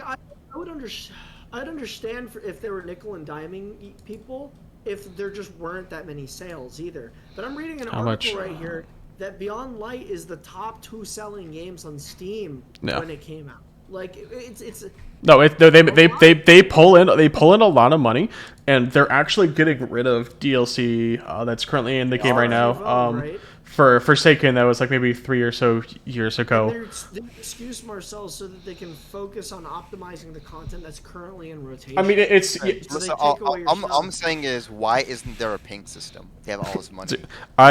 Ping system in Destiny. So Arthur, I've played a lot of Destiny, and I'm pretty sure this engine is written with like a lot of spaghetti code. There is a weapon called the Telesto that was literally they like disabled it for PvP game mode. People were able to glitch it back into said PvP game mode, and this gun has been used for a lot of fucking glitches and breaks. Wow. Dude, I genuinely. So here's what you get in the standard edition. The campaign. Anthem was there was too much hate on Anthem. Yeah. I'm gonna wave this flag for $60 on Anthem. I feel like it was more substantial than Destiny 2 vanilla. Yeah, and Destiny 2 expansion. Like it's kind of hard Anthem to see. Bad, folks. The text is kind of a little killed it. Small. Killed Anthem. They killed it. I Oh, okay, yeah, it's kind of small. I can see it now. I'd update to 780, 720. Sorry, What I was have the to. problem with Anthem's game loop though? So standard edition to get you the campaign, the weapon crafting, a new weapon type, and the new raid, and a 6-player activity. That is honestly isn't a whole lot for $40. I think if they had more six, like again, like I'd go back to FF14, like and so in Shadowbringers there are like 13 dungeons. Yeah. There are 13 dungeons, 3 alliance raids. There are um 12 raids, each with the augmented version of said raids. I'm like, there's so much content. But Destiny also releases, so what their kind of model is, they're doing a new raid and a remake of a Destiny 1 raid in the Destiny 2 engine. And that remake of an old raid is for free. They put Vault of Glass, which is the first Destiny 1 raid, in Destiny 2 for free. To do that. It's actually, it's pretty fun. Oh yeah, because matchmaking to D1 was kind of bad. No, I've made a new. No, the pricing sucks, and the community's kind of in an uproar of like, this kind of sucks, and also you're getting rid of Forsaken. But in their defense, so Forsaken will go away in February, and I think in early December, Forsaken's going to be free for everyone. So you can do all the content, get all the weapons, and they said if you previously bought it, they're just going to give you a bunch of like stuff. As well. I think though. No, it still sucks, but I also understand why. I get to just save face the free part. I think they're saving face on the free part, but also like what you brought up before was them basically not having to worry about fixing bugs of old versions or like old content, which that does take away time from the new stuff. And they've been putting out a lot of new stuff. They've put out a lot of new game modes. I feel like it shouldn't. Like I feel like when it's weird to me that you release content, right? Yeah. Put it out in the world, and then you're still working on that content, and your excuse is we have to get rid of it so we can make new things. Like that is the most backwards form of engineering I've ever heard in my entire life. If you release something, it's done. You look forward. That's like Nintendo saying, "Sorry, we can't release Breath of the Wild 2 because we're so caught up with Breath of the Wild 1 fixes that we just have to keep updating." Well, it's like if a Final Fantasy 14 like Endwalker like really broke something in Stormblood, they would have to like spend time to go back and fix that because there are players going through it and doing it. That's a much better example. Yeah. That's a perfect example. The two different games. Stormblood, they don't touch it, right? Well, they need to fix it to a point where people can get through it, and like it's for the most part. I will say they've only gone back really to fix one big thing in Stormblood, and that was like they fixed was matchmaking. In Destiny broken it? Like, no, I do. Trust me, I want to know too. I think their engine's just shit. I think they've written this game really badly, code wise. That. Do you think it was rushed? Because like, I know. Oh no, I think it's definitely rushed. Yeah. Because like, I know when DE2 was coming out, they were to make 3 games because they were still with Yeah, their contract with Activision Blizzard is to make 3 games in 10 years. But you want a live service game, why would you like change the game? Why would you like just put a different number on it? Dude, I so many Bungie said we would have been happy if we stayed in the Destiny 1 for like 10 years. Yeah. My brother, I don't know my brother to death, but he kept saying that the new number is big hype. Yeah. Basically, and maybe he's right from a marketing perspective. When you can put out a big number, it's like, oh, this is like the big new thing. You can do a whole new marketing campaign. But at the end of the day, like, you can do that with DLC. Like, yeah. Bungie does good marketing. It's gonna do that for Witch Queen. Look at 14. 14 is the same engine. 14, exactly. It's like 10 years at this point. Now, granted, it is dated. It needs to be like this. Endwalker and the next one that will coming out will be like the last DLC. For the game. I can't wait for Final Fantasy 17 when that's a new MMO. Or 16. So I'm my first person. 16 is the fancy one. Bullshit. 11, 14, 17. It's every 3 games. Bullshit. Fuck. Play Limp Bizkit. So I guess for other gaming news, how excited are you all for Dying Light 2 to finally have a release date? Oh my god, I am super excited for Dying Light 2. I fucking love that. Marcel and I, we both fucking love Dying Light 1. It is a perfect mix of sort of like parkour, free running aspect with good sort of like zombie survival crafting. It's not like obtuse and like too much. It's a good blend of the 3. I think they flexed it enough to where it's not Dead Island anymore. It's the best parts of Dead Island because I kind of like Dead Island. It has a lot of problems, but I do Yep. like it. I do like first-person zombie games where you're like crafting weapons or surviving instead of just like shooting them in the head. So, Which those are fun. so I will say, how do you think that the co-op is gonna work? How well it's gonna work? Because I know like every person has their own instance of their own world. So it's all your choices to change the effects and environment So of your from world. what I've heard is whoever's the host, it's that world. Okay. Which So I guess that so makes if sense. I were to join on you, we would do decisions for you, and even if I would like help make those decisions, it would still be saved in your world. I don't really know. Like, so say like we play through the entire game on together, Marcel, and then I want to go play on my character. Is he going to be on quest 1? I don't know. Or for EXP, would you gain any EXP in some? I think you do gain the EXP. Yeah. I am excited because like for those who didn't play Dying Light also has a really good multiplayer system. Well, Arthur, you saw me play a little bit. Well, I didn't play too much of the you saw multiplayer. me. I think someone saw me play, and I was in a PvP match for 3 hours with What? someone. I saw him. Oh my god. I was just like going out to cook or something, and then he'd be still fighting them, and then I would clean dishes, and he's still fighting them. It was like in Dying Light, it was become the zombie, so you could you become one of the super infected, and you're with the team of, you're basically with a team of 4, team of 1, trying to fight the zombie, and it's nighttime, and the game will basically pause and stay at nighttime till you guys finish. Well, me and this one other dude were fighting against each other for 3 whole hours. I lost on a smidge, but like that kind of like multiplayer. And then I got a group of people going, and it was very well done. Like everything in there, the weather effects was fun. The game was quirky, but also a little gramatic. The crafting was fun. The parkour was interesting. Before you get like the wingsuit, like it's not wingsuit, the grapple hook. It's hard. That game is kind of hard to like traverse quickly without dying from zombies. So I'm very excited. Like this game has been in development for years, and there was no date until like 2 weeks ago, I think. Something like that. Yeah. So yeah, so it looks good. I will say though, it will be hard for them to live up to the hype of the first game, and I hope that doesn't like. I hope the notions of the first game don't kind of lead to people thinking it should be like this, it should play out like this in the sequel. Yeah. I agree. Trying to judge something on what it's trying to do, not what it's not doing. I know they're doing some cool stuff with the writing and plot. Arthur, basically you can make decisions of like the factions, and like the factions can take over a town and be like, okay, this faction helps fix the water well, so more water is flowing throughout the city, or this faction will break a windmill and that will cause more ripple effects. From some of the stuff I've heard from Alana Pierce, who's talked to a couple other game developers. I know her. Yeah, she's really cool. I like her. Yeah, she is cool. I was really into IGN. I remember she was like the last person at IGN I really followed a lot. Yeah, I used to follow Brian Altano. He's still there, but I'm not super into the stuff he's been putting out. She's a good writer. She's actually working in God of War Santa Monica for God of War 2. Yep. And she was doing that thing with the Funky House. She was, Funhouse, yeah.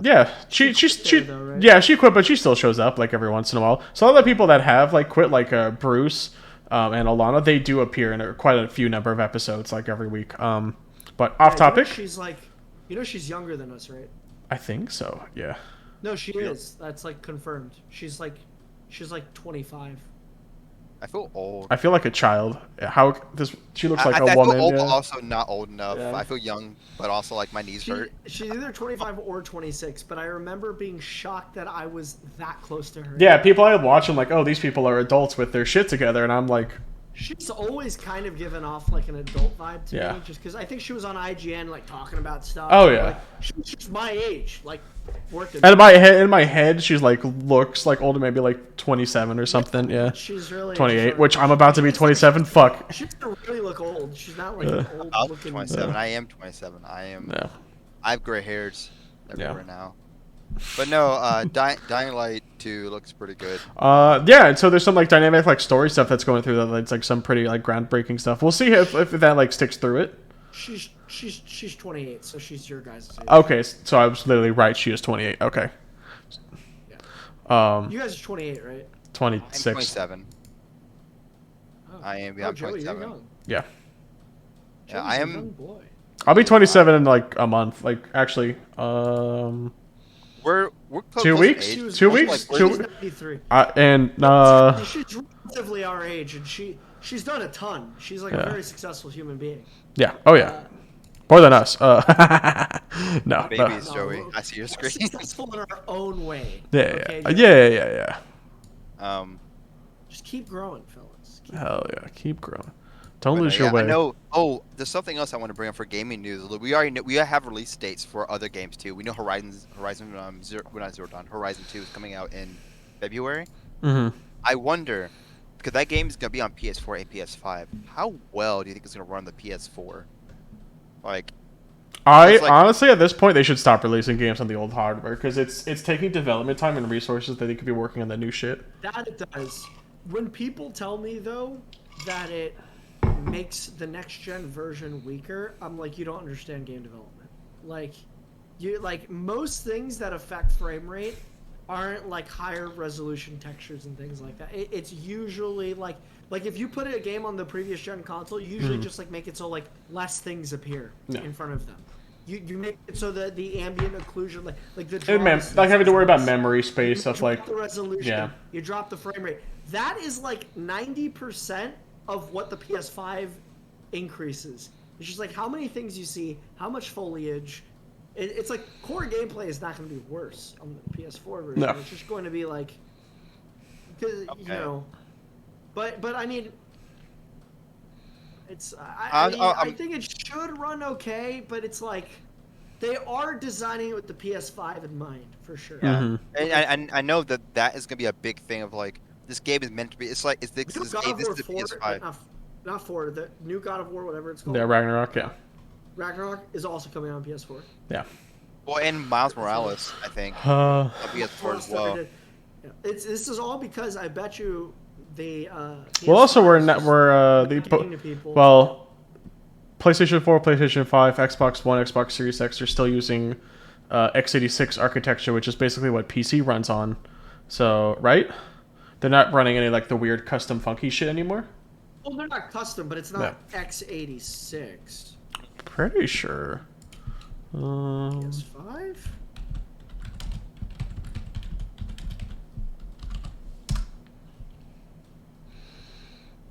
So x86 is a way of doing bits. Yeah, it's It would be, it's like the core. 64-bit operating. Like, wouldn't it be running a 64-bit operating system? They run their own custom operating systems, but like the core like mean, like, machine. Because remember like cell architecture we're talking about. for like PlayStation 3, like cell architecture, which is why a lot of games that were PlayStation 3 exclusives or a lot of games that were ported to PlayStation 3 fucking perform like shit.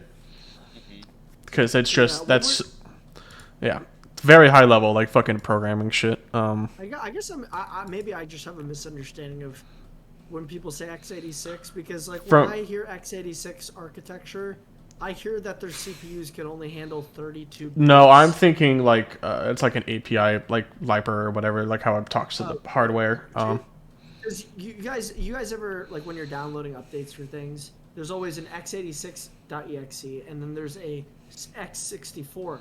Oh, right? yes. You guys know this, right? And the 86 is not better than the 64.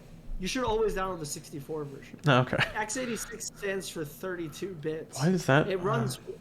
So you like if you look at your PC, right? You have a program files folder, right? 32 in you have program. program files x86, and then you just have program files. Program files is the better folder. Like all of your software that is programmed to be running on a 32-bit operating. So the thing is, a 64-bit I can't say operating CPU. Yeah. 64-bit CPU can run 32-bit CPU processes, right? But it's just not optimized for it. But a 32-bit CPU cannot run 64-bit processes. The new Macs are all 64-bit CPUs. Yeah. So that, like, yeah, and they don't even allow on Macs for 32-bit processes. On Windows, though, they allow for both. Okay. But I don't know why I went off on that tangent, but that's when I see x86, I hear, what is the CPU? How many bits is it handling on, like, a buffer line? 32 bits. I guess the reason why I brought up the Horizon was because I've seen games that, like, example being the biggest example I know of a game running really bad on one console and the other is Sonic Unleashed. Sonic Unleashed was on PS2 and PS3. Those two games are entirely different when you play them. Sonic Unleashed for PS2 is really bad. Sonic Unleashed for PS3 is what we know. So I'm like, well, if they're having to basically make the PS5 game and downgrade it so it can play on PS4 as well, how will the PS4 game run? Should I buy it on PS4 or wait till it comes to PC? Yeah. You know, that's my big question. Because I can run it on my PC probably really fine, but do I want to wait a year or should I just buy it on my PS4 and play it now? You know, So that's I always just my big googled issue. some stuff. Joey, when people say x86 architecture, they actually are talking about. You're right, by the way. That's what I'm trying to say.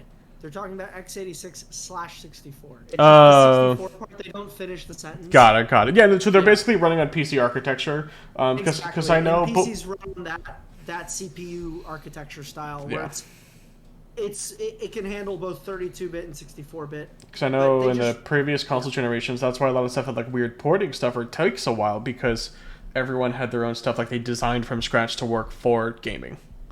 And now it's like just do PC. Like we're at a point, just make it PC. Yeah, It's done. Before porting was a pain in the ass. Yeah.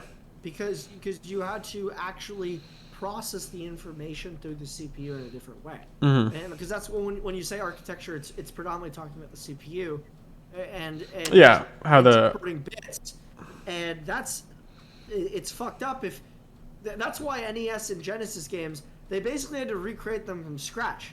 The ports were just from scratch. Like, that's why they would like sometimes be like completely different games. Like I think like Aladdin, like the Aladdin game, was like on the different ports were like different games like every time.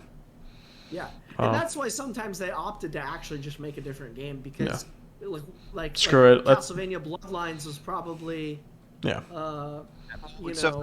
one was instead of them making Castlevania. So Rondo of Blood and Dracula X is an example of that, where those two games are different. The SNES and the they're kind of supposed to be similar, right? But it's like, we might as well just make them different. Right? It's supposed to be. They're supposed to be English and Japanese counterparts, but the English one and PAL version are basically completely different games. Like the level design because the Dracula X ran on the Konami machine, the Turbo Graphics. The Turbo Graphics 16. Yeah. Some long game. A different architecture than it had a whole new chipset. It had a whole new sound card. All the sounds are cleaner on that one. All that stuff back in the day meant you had to physically program different.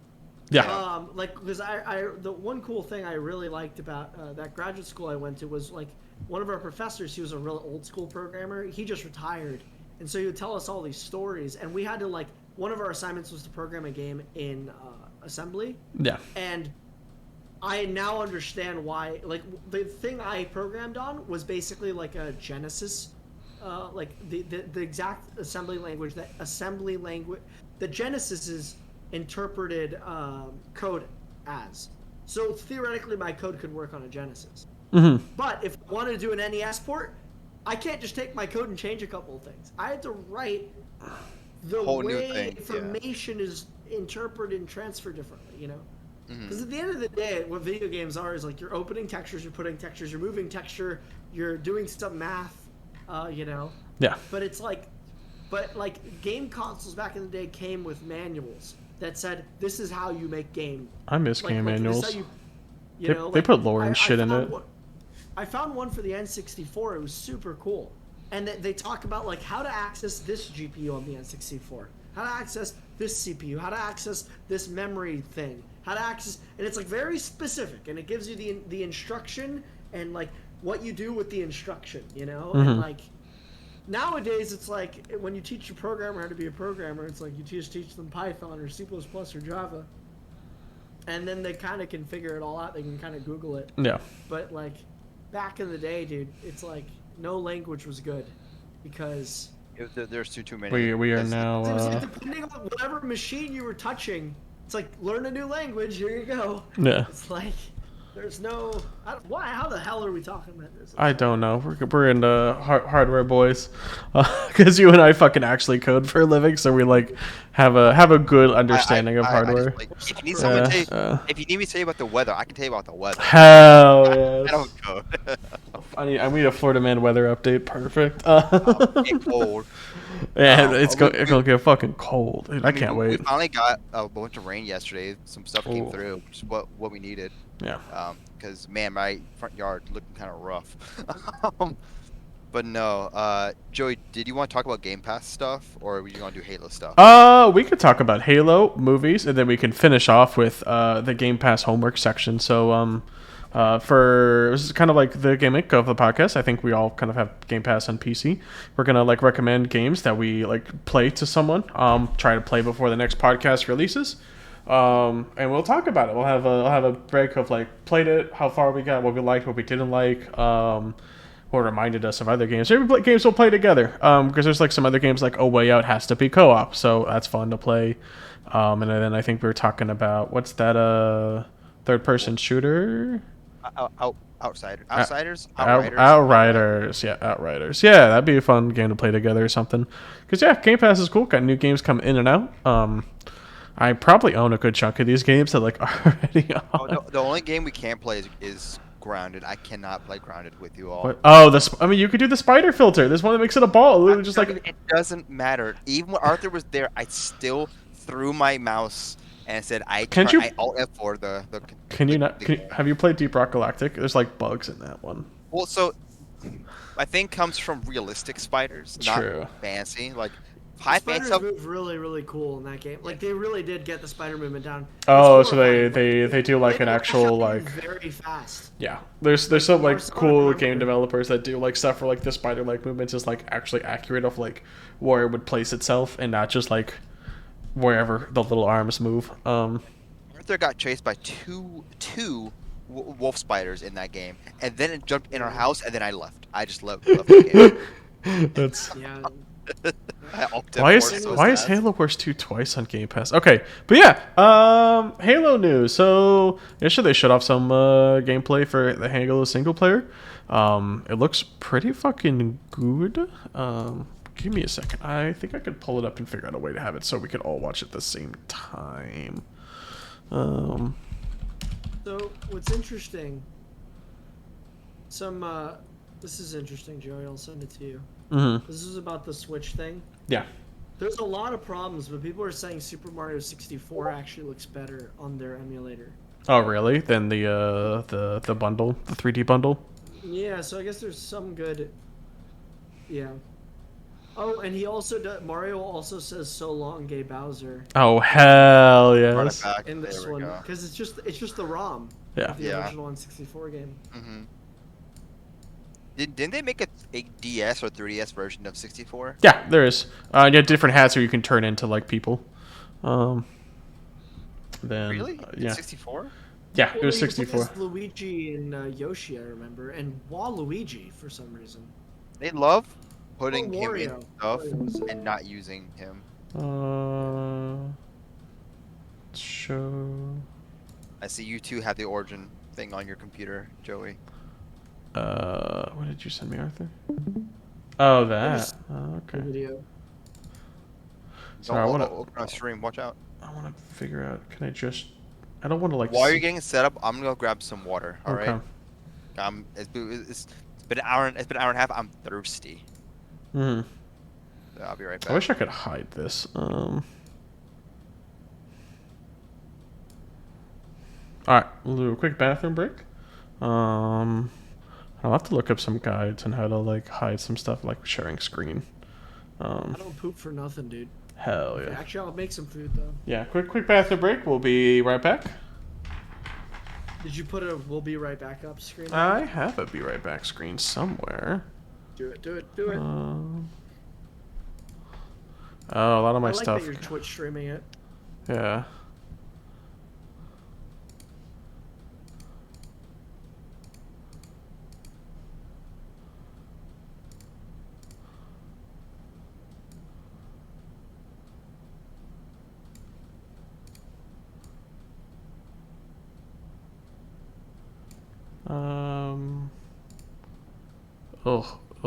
Oh man, I gotta fix the be right back.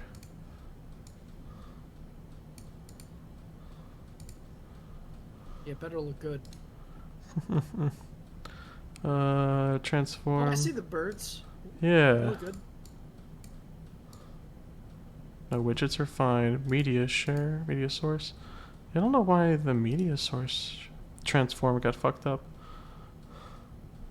Maybe you have a new monitor or something. Yeah. Widget's locked. Be right back. Locked. Birds. We will make this a little bigger.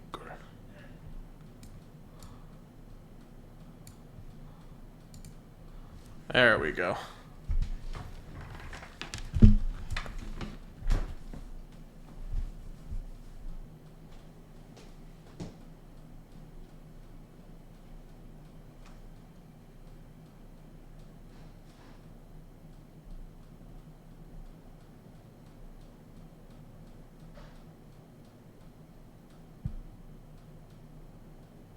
Back.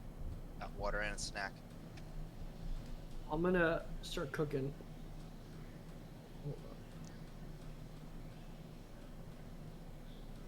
Oh, go ahead. Pause the stream. I wonder if they can still hear us. They can. Well, I think so. Well, actually, I don't know. Let me double check. Yeah, they can. They can hear us. Okay. My parents are watching Edge of Tomorrow out there, which is a fun movie. I did like it. But yeah. All right. I hope you all washed your hands. Of course. Of course. While we watch this, I'm going to. Wait, let me get that thing I linked to you. First step. Oh no, I saw it. Yeah, I have to. No, I want to share it with someone else.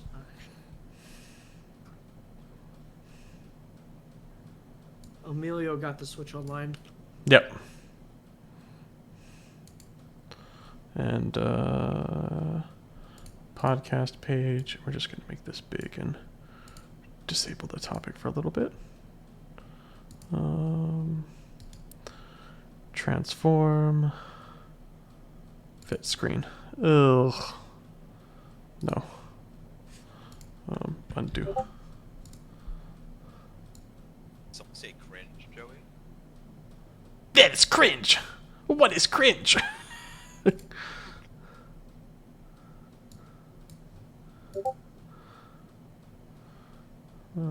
Transition.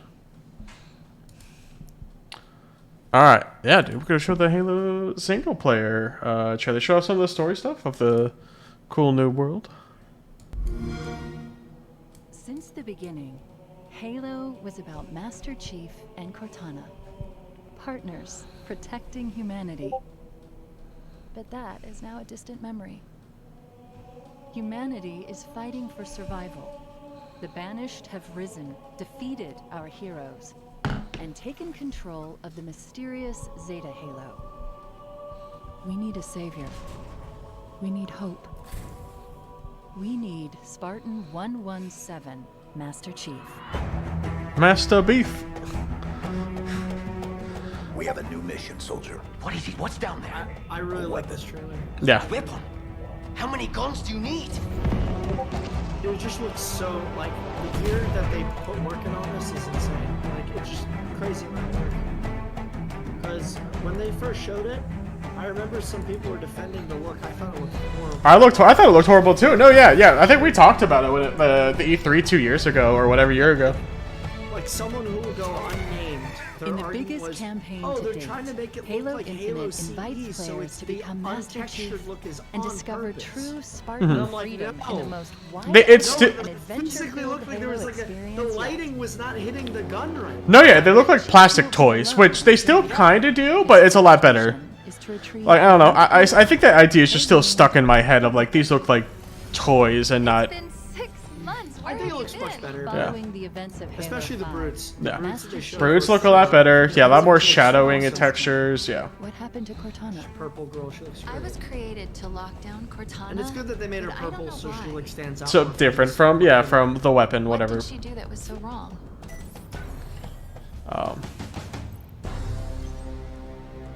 Order received. Stand by.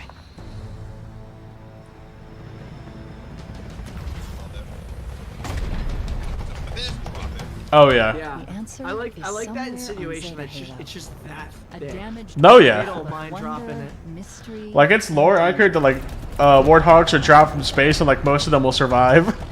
And, like, still work. Did you watch the And at the every brute thing they turn, posted the today? banished Yeah. We can pull that later. It's really and good. remnants of the Yeah, UNSC. that one really shows that the brute looks much better now too. But I wonder if that's like, yeah, he looks great there. He looks much better.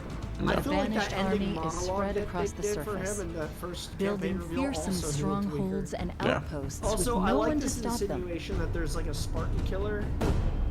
Oh no, these are like the elite that's gonna show up. I think it's like there's like a book group, like this Silent Shadow.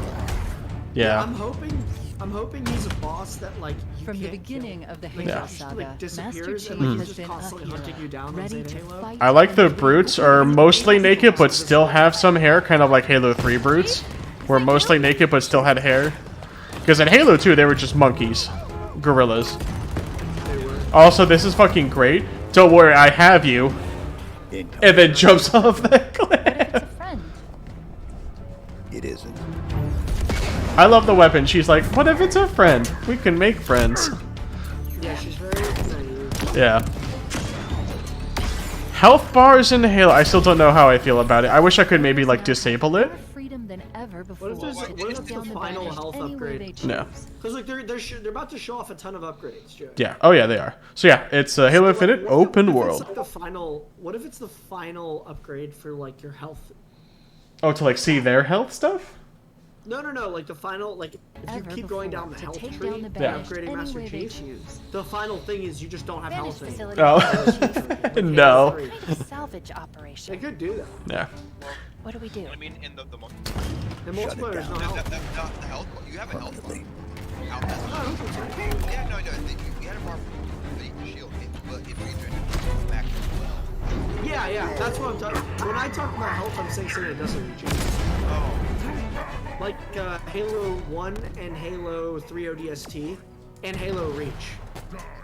Not to raise your Those volume, games- Marcel. So yeah, here's like all the like. It looks like your upgrades are just for your armor abilities and not like default health. So we got like grapple shot, shield core, threat sensor, drop wall, thruster. But there's probably more to it. We're just seeing these because these are ironically all the ones we played in multiplayer. So there's probably going to be more. I would also love to be able to enable these in like custom games, like these like stupid upgrades. Oh, I think. Yeah. Bro, thrust is so I nice. like the thrust. It's got thrust, and that he unlocked the thrust that gives him camo when he thrusts. Well, that's kind of silly, but I Yeah. No, yeah, it's stupid like single player shit. That's fun in single player, but would be stupid in multiplayer. You see that? Could be useful. If you like that kind of thing. Oh, I like it. Damn. I'm just personally of the notion that like I almost even feel like sprinted clamber, not clamber, but I guess. I think Sprints of Clamber is fine Infinite with the way they've implemented it. Also, this is literally a Battlefield moment. They took this out of a Battlefield trailer of jumping out of the Banshee. I thought he was gonna kill the elite by doing that backflip. Master Yeah. Chief will take on return. Oh, I wish they showed the exact same clip of Craig again. Yeah. Surprising They didn't do it movements. though. Yeah. The Guys, agile That was the skimmers. spot. A sadistic That was. Spartan We're li- killer Yes. named Jaga Erdamni. Yes, he is. Well, Look out. he's most likely a part of. There's like an elite, like assassin squad called like the Silent Shadow, and he's probably a part of it. He looks Okay, I can't read. So. It's in the books. Even more threatening. Yeah. No, I actually did read some Yeah. of the books, but not like. Oh, And I yeah. saw that one. And yeah. I saw that one video about them covering the books. Yeah. are not the future. Or But yeah. have you seen this trailer? Exploring this vast and I haven't, no. wide world will Yeah, be they're really Spartan hyping it up, and they're about to 117's show some. ultimate test. Unless we missed it, there's another Where there is boss. courage.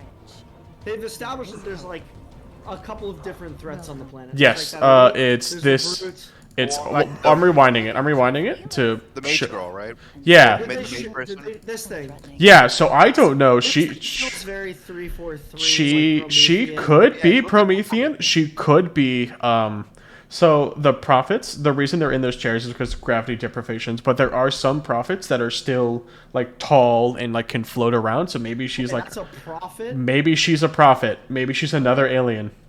Maybe she's like something else. Yeah.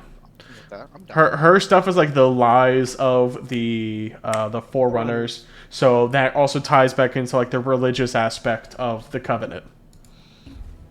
The Forerunners' lies are at an end. Yeah.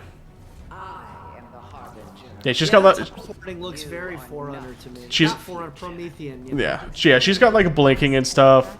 Put Spartan 117 to the ultimate test. This is a cool cutscene of him like being heavier than this and just like diving into it. That's kind of funny. To the new But yeah. I of like Halo. from what I've seen, it looks like it'll be a lot of fun. This looks like just Halo Far Cry to me, from what I've seen, and that could be. So I read that take, and I also read Halo Just Cause. Yeah, Just Cause and Far Cry. Yeah. Just pause. Yeah, I remember people initially were saying, "Oh, it's Halo Breath of the Wild." Like every game is Breath of the Wild now. What's the new one thing? The If you click on the Xbox, there it is, Banished Rise. Yep. Yeah, that came out. This came out today. Yes. so It's like them hacking an ad from. This is what like them. Yeah, he looks better. Humanity clings to the belief that a savior. But I wonder if this is just entirely pre-rendered CGI. It probably is. Because it looks insane. Nothing will ever beat the Halo 3 ads. The live action ads for Halo 3 were And the little figurines. Yeah, that was pre-rendered. Broken, bodies shattered. When you look back on these last days, you will realize that all you built was a tomb. You know what I don't get though?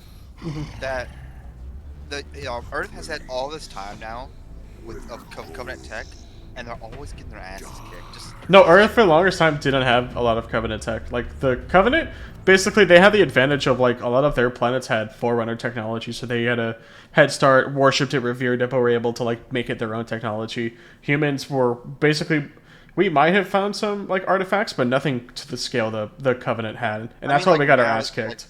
for like the fifth, like now in the series, like they at some point they should have better tech. Oh no, yeah, right now the UNSC is like a fucking superpower, but AI just said fuck that shit. We're playing the. Oh, sorry, yeah, the whole AI.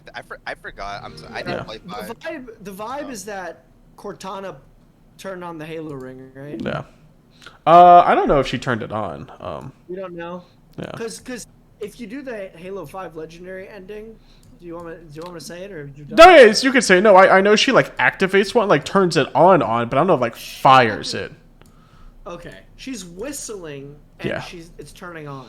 Yeah. And so it's like, oh, but I didn't realize she was gonna turn them all on, because you know that image of like the UNSC. Well, I think like deceased, and you like see the Infinity is yeah. deceased. Mm-hmm.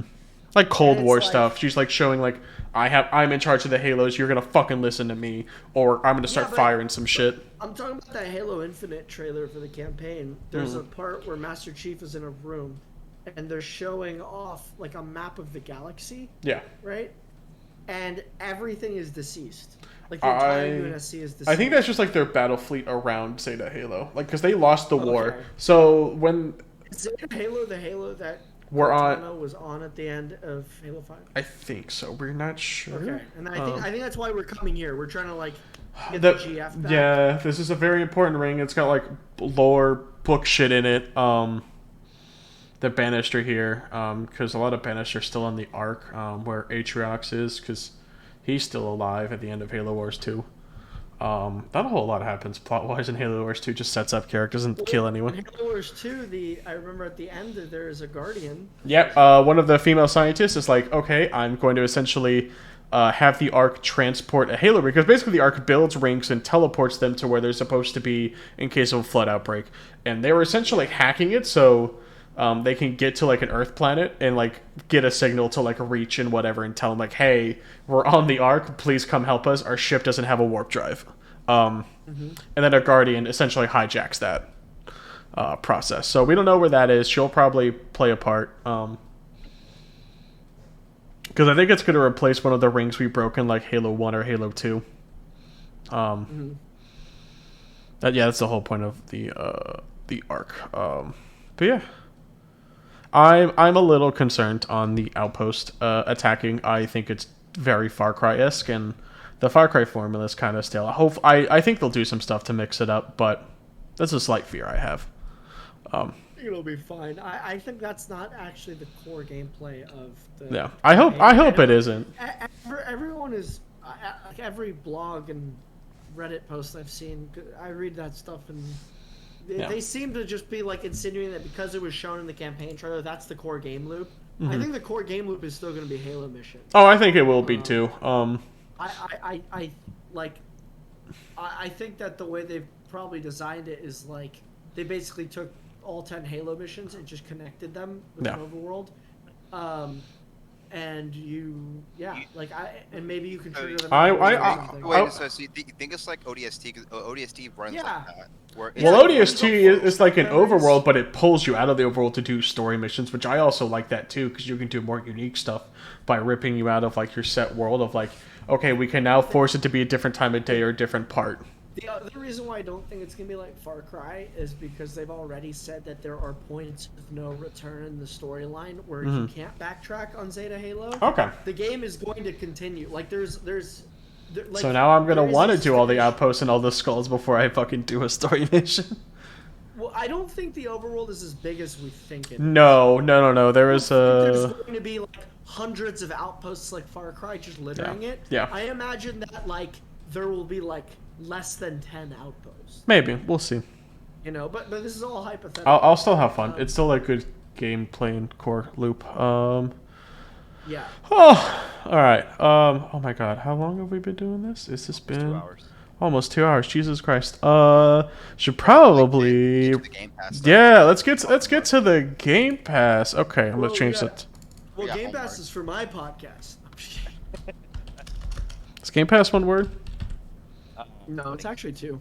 Is it? I thought it was 1. I just visually like it more as 1 word. Yeah, we're doing topic Game Pass. Let me move the topic to the corner, and I'm going to shrink us again and put us in the corner. Game Pass. Yeah, Game Pro Bass Shop. Let's go. Actually, and then Where's my hat? Where's my hat? tummy hurty. Fish fear me. Should I eat? Food. I got some rice noodles. Mm-hmm. I'm actually afraid of leaving my house because of my cat. Oh no, that's not she'll run good. out, or she'll eat everything, or pee on everything. No, she doesn't eat everything, but she just runs out. Okay. Oh, let me give her. I'm gonna give her her pill because it's 9 Okay. o'clock. True. I'll be back and I'm gonna make some nuggets. Okay, sounds good. You guys can talk about Game Pass. Yeah. Game Pass. I didn't realize it was $10 on PC. I thought it was like 15, 20. I'm like, oh shit, I don't want to pay for 15 that. is for the Ultimate Edition. For if you want to tie in with Xbox. That's literally like what I pay for Crunchyroll, and I get video games out of this. You get hours and hours of game content. Yeah. I know. I have Sea of Thieves. Is there a Halloween update? We'll have to check in and see that. Back 4 Blood, we've been enjoying.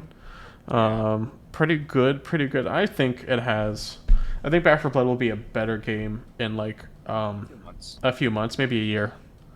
Yeah, with some more updates, yeah. Maybe some changes to the PvP, and maybe just like a map or 2. Yep. I think like if people who like Left 4 Dead, Back 4 Blood is definitely up there with something that you may enjoy, and with more replay ability. Mm-hmm. You know, all the characters are not. Just and the runs too. The random run aspect could be cool, but I want them to make weirder modifiers, make that shit weird. Yeah. I want like the zombies hitting you make you drunk or something, or I like. mean, again, like, I think again, give it like a year. Yeah. So I have mostly played A Plague Tale: Innocence on Steam. I bought that. It is actually really fucking good. I fucking love it. I need to go back and finish that game.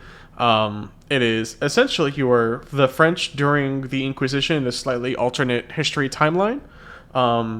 Your brother is not a hypochondriac. Basically, doesn't really go outside. Has like a weird sickness, and your mother has become like a sage to kind of heal and create like a cure for him. And the Inquisition and like the church want him for some reason. That's like the most of the story I'm gonna tell you, but it's like a stealth action game.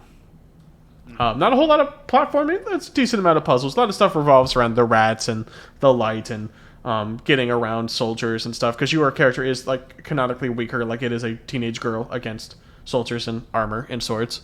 But you get some cool stuff, and there's like a hidden karma system. Like there's been a couple options where I could have killed a guy or saved him, and I saved him, and like I got like an achievement. So I'm wondering, is this Metro? Is this going to affect my ending if I don't do all the good things or all the bad things? Yeah, it's also been on my list to play, and now that I have Game Pass, and with the strong computer, I'll probably, And they've pick it up announced at the some point. sequel, because I wanted to play it, and then I see the kitty cat on screen. They announced the sequel, and I'm like, oh boy, thank God! So now I can now go back and play the first game. I highly recommend. I think this is a super good story, stealth action. You like stealth action, right? Not really. I played the medium. Yeah. It was fun. Well, I guess like, it's more stealth than action, but I mean, stealth- that's more stealth than action. There's like, stealth stresses me out, but in a good way. So yeah. I wonder what game. I guess we'll each pick a game, or like maybe one person will pick a game, we'll just play that game, and then next person will pick a game. That sounds fair. Or like we can tell each other to play a game. Like how much? I think it'd be better if we all pick one game. Yeah. Because I want to go through some of these stuff. Destroy All Humans. I should have played that remake. Or never played Doom 64. It's in the mind of us playing Dead Space 2, or at least playing most of it, just because like it's a spooky time. Oh, it is spooky month. It's yeah, but I don't think I'll be able to play it before spooky month because I got shit coming up with like work and bike events. We're doing a Halloween sort of bike ride. So yeah, my girlfriend and I are like, she got me into riding bikes and stuff in Jacksonville, and I, for the most part, have been riding my bike every day. These past like 2 or 3 weeks, I have been off the wagon, so to say.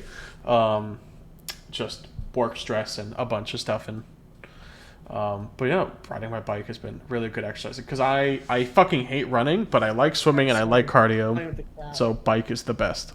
No worries. So Arthur, how do you want to do the homework? Do we want to assign ourselves homework, or do we want to assign someone else? Like, hey, I think you would like this game and you should play it. Here, yeah. Let me see, because she was biting my feet. Sorry. No worries. So it's up to you guys. I mean, I think if we just make general recommendations and we try them out, So you kind of missed it. I highly recommend A Plague Tale: Innocence. Very good story-based third-person stealth RPG with like rats. Oh, okay. How long is it? Let me check my Steam library because Probably like what it's at. That Plague Tale will probably sit around 8 hours. I'm assuming. Let me check online. Plague Tale: Innocence. I have done 8.8 hours and I have not finished it, so it's probably a little bit longer than that. Obviously, you don't have to finish the games. That's for the most part not. That's like that'd be kind of crazy. It's about 10 hours. Yeah, 10 I'm near the end. Yeah, I feel like I'm near the end. And they've announced a sequel, so I'm super glad I got it. I'm probably going to be checking out. Oh my god, the card game I just got. Slay the Spire. Yeah, I've been told this game is super good, and I love like roguelike battle deck games. I love deck games because I was playing Gloomhaven with some friends the other day on PC since that got ported to PC, and that's been super fun. Very fucking hard. Oh my god, that game hated us. Was like gave us really bad dice rolls. Yeah, I checked out your stream. Yeah, the game is tough. So I also downloaded Slay the Spire because like I've never played it, so it seemed like a fun game. Yeah, to try out. Nice fun card game. But yes, Plague Tale super good. I don't know if I have any Game Pass recommendations. I mean, when I'm interested in checking out Age of Empires 4 because it is coming out in 2 days. Yeah. Isn't there like coming soon? Yeah, Age of Empires 4. Dude, we're gonna play Forza Horizon 5. That comes out the day after my birthday. I'm fucking excited for that. Oh, sweet, yeah. Forza is really fun. It's really, really fun. Bassmaster Fishing 2022. Yes. I kind of want to try out Scarlet Nexus. Is that the it's not Souls-like, but people say it's Souls-like because I was watching one of my friends Dusty play it, and he fucking loved it, and it looked cool. But also anime as hell. It's a sweet hack and When your slash. cats are bad and they bite you, do you squirt them with water? Because Mainly doesn't bite me, so. For the most part, they don't bite me. They bite me like when I'm like sleeping like under a blanket, and they want to go after like my toe because like my foot's moving. And in that aspect, I like lift my leg up super high to like launch him in the air a little bit. I feel bad now that I did it, but like I don't know. Sometimes she's just a little. She's a little. Dangerous. Oh, I have like sour, like bitter apple spray for like shit they claw, and I don't want them to. I really shouldn't have let them claw on my rug in my kitchen, because I didn't really care too much about it. But now they're clawing my rug in my living room. So They're for the most part they know they shouldn't do it. Yeah, I love her. She's wonderful, but she's kind of like when she wants to play, you gotta drop what you're doing. Super lucky tail. She I know. doesn't keep biting me. Like now that I'm doing this, Mhm. she's no longer biting me. Yeah. But she just bites me randomly. Like I was going to the kitchen to make food. So my cat Ikora, she's obsessed with any sort of light source like shadow or like a glare under your phone, and will freak out trying to capture it. She is super prey driven. Oh, interesting. Yeah, my cat is super play driven. Yeah. Like insanely play. Osiris, my good lazy cat, my good boy, my good 10.5 fucking pound cat who is like 7 months old. Oh, I love this boy. Oh, look at this boy. I love She's him. like a kid. She's like a little kid. I can't even pick her up like that. Oh, he's just like dead sleep. Did you get him as a kitten? Yeah. Oh, I got them as kittens. Yeah. Okay. I heard you can kind of shape their personalities when they're kittens. She's 3 years old. Oh, wow. Okay, I thought she was a kitten. I'm like, damn.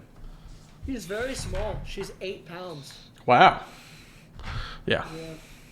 Scarlet She's at her max Nexus. build. Oh, Shadow Warrior 2 is on this shit. I gotta play Shadow Warrior 2 and Skatebird. Skatebird looks really good. I have played Skatebird. I played the demo for it. Yeah. I really like. There's a lot of cool games on here. Subnautica's on here? Shit. Fuck. Alright. I do want to play Superliminal. That seems like a really cool Portal game where it messes with your aspect of like how the reality works. Of like let me see if I can pull it up. So like you pick up a box art and you change your perspective and drop it, and the box is bigger. I think I saw a trailer for that and I thought it was amazing, but like no one talked about it after that trailer. Yeah. Yeah, I was watching one of my friends stream it, Josh, and it's super cool. Like in this screenshot, like you pick up this house, turn it to the right, it's bigger aspect, and then drop it, and I'm like, fuck, it's like a huge ass house now. So have either of you guys ever had a cat you can't pick up? And what do you do? Pick it up anyway. Yeah.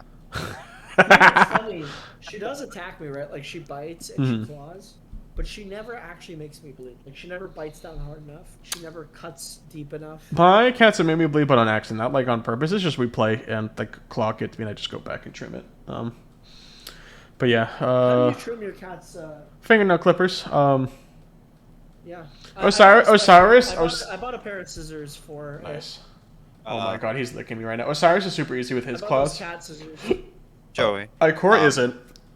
Someone's saying that it's the guy in the gray is a lot louder than me and Arthur, and we sometimes fade in and out when we're talking rather than at the starting volume. Wait, so what? So that's something to look into next time. What's graying? What's what? You said something's graying out, or? Oh no, fading out. Oh yeah. So pretty much when Arthur and I talk, sometimes we kind of like cut in and out, and don't fade in and out too. That's just how Discord is. I think that's kind of like how I'm hearing it too, but. Okay. Okay. I just want to give you a little heads up. Yeah, we'll have to look into like the Discord audio settings to make sure, because yeah, there is a transition in and out of it. I'll have to figure it out. You guys want to see a jumping cat? Yeah, let's hear it. I had to raise. Watch, just watch very slowly. Look, she's gonna pounce. I have to look away from it. I see you're looking at the cat. Yeah, she got it. But no, so I think the game I want to suggest, like I guess we can each suggest one Suggest is a game. and like we'll come back and say if whatever game we played is Joe. You already have it downloaded. This is every week, huh? I don't know if I can do it weekly. No, bi-weekly or monthly. Yeah. Just because, because like I would like to do the game you recommend. Yeah, and So what games? Like, okay, let me try it out. For me, it would be the Ascent. I've played a little bit of it, and I played I think about 4 or 5 hours of the Ascent. But it's it's a top-down twin stick. Shooter. It's co-op. I'm sorry, top-down twin stick co-op shooter. With a cover-based system, which I think is really interesting. There's like a way to shoot high and shoot low, and that changes how your gun works. So where to see the photos of it? I mean, I have it installed already. It's an interesting game, and again, I don't think we have to beat this game. Just try them out for like a little, see what we get from them. But the Ascent is the game I suggest is really pretty, like really pretty, really stylized. The music is really good. The music is very cyberpunky, not techno, but it feels very fitting for a cyberpunk game. Yeah. So that's the game that I suggest. Probably should have not squirted my cat. I feel good. Why'd you squirt her? She bit me hard and multiple times. Sorry, that's my notepad. Everyone see my notepad for a second. Arthur. So what kind of game are you recommending? What are you thinking right now that you're going to be playing or recommending? Well, I do think Microsoft Flight Simulator is really cool. Yo. But it's also insanely huge. Yeah, hard drive size. So, yeah. I don't want to recommend something like that big. I would.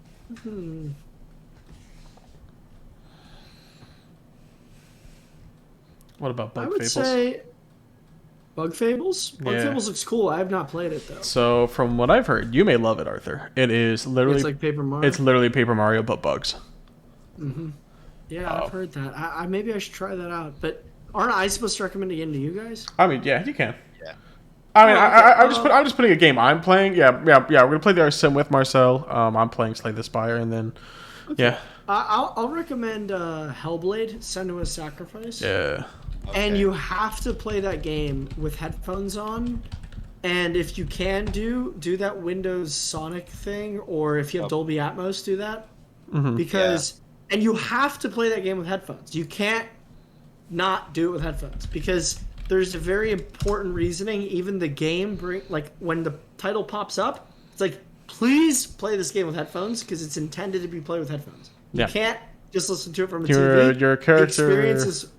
Don't even say nothing. It's in the trailer. It's in the marketing. I didn't know. I didn't know when I played it. Oh, okay. It's very cool. All I know is that there's a lot of psychological very stuff cool that you need the headphones for. That's the thing. See, Marcel doesn't know, so okay, I won't spoil it. It's cool. It's not. And it's I haven't beaten it. I played halfway through it, but I regret not beating it because it was very interesting. I think it's short. I think you can beat it in 8 to 10 hours. They never sold it as a $60 game. I think it released as 30 or 40. Yeah. But I was personally more impressed by it than God of War. But God of War has better gameplay. And I'm only comparing them because of their regions. They're both Norse games. True. I think God of War is a much better gameplay game, but this game just impressed me in a way that no game has impressed me before. Yeah, that's why. Let me pull it up. It does something very unique in the way it does a form of interactive media. I wouldn't say the gameplay is good per se, but I just never experienced anything like it. So Wasn't there a game on PlayStation 3 called Hellblade?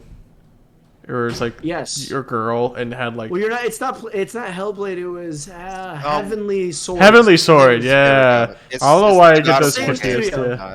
Is it the same studio? Oh, nice. Yeah, I think so. Also, Microsoft, fucking fix your store. Trailers don't fucking work inside of your own goddamn Xbox store. Sometimes. I thought, isn't Hellblade done by Team Ninja? This is also Team Ninja. I think Heavenly Sword was Team Ninja. Yeah. Awesome. Let me look. I'm. We'll have to look it up. Look, I'm googling everything. Oh, Heavenly Sword was Ninja Theory. Ninja Theory. Oh, okay. And Ninja Theory did. I think they did DMC Devil May Cry. No, Marcel. I think you said Team Ninja. It was Ninja Theory you were thinking. They did Heavenly Sword, and they did Yeah, this Hellblade. is Ninja Theory. Okay. Okay. It's the same studio, so Okay. it's kind of funny. Heavenly Sword, Hellblade, it's like the same name. Well, It's I'll put opposite. that one on. I'll. That's something that I wanted to come to Game Pass, and I'm like, it never did for a while, but it is. Yeah, here and then now. they bought the whole studio. Yeah. Oh, well, that's good. Yeah. So Yeah. now you know, That- I think I'll yeah. play that game for when we want to talk about Game Pass next in a few weeks. I guess 2 or 3 weeks. Yeah. You know. Yeah. I totally recommend it. Yeah, and I'm going to be doing a similar thing with the Game Pass Book Club with the voting. Okay. But that's a lot more people, and they're so. And then for But, that one, we have like a month plus to work on that. You know. Yeah. Yeah. Like, I'll probably be streaming Slay the Spire and maybe Ascent and stuff later. Because I do have Hellblade like owned on Steam, so I'll probably reinstall it through Steam and because that has my save file or something. Yeah, on you it. guys don't have to. Yeah. I might even recommend Hellblade as the game for that chat too. You know? Yeah. But it's for anybody listening. You know, it's a good time. It was. I was really surprised when I played it. I was like, whoa. Like, I wasn't super into the gameplay part, but it was like everything else about it. The presentation was superb. Little fast like, cat to belly. If they make the sequel more like cooler gameplay, I think it'll be like. Yeah. I think it'll be sick. But the gameplay isn't horrible. It's just it's nothing revolutionary. The gameplay. You've played games like it before. It's a very good experience. Like the way they mash the stuff together. But yeah. All right. How long have we been doing this? Where's the timer? Because I keep 2.5 hours. 2 hours and 20 minutes. My God. Fuck. And shit. It was fun though. It was fun. Thinking about going through every single game on this Switch 64 collection and just beating them all. Yeah.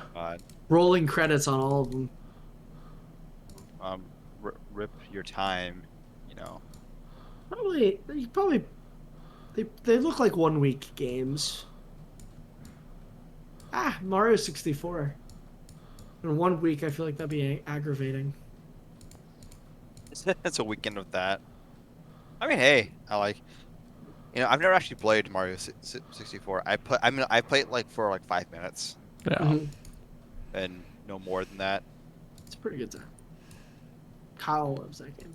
Mario 64 is a super good 3D platform. They fucking Nintendo just like hit off the goddamn bat when that fucking game came out. Yep. But yeah, all right. Good talk. It was fun talking with you guys. See you later. See you later. All right. Bye bye.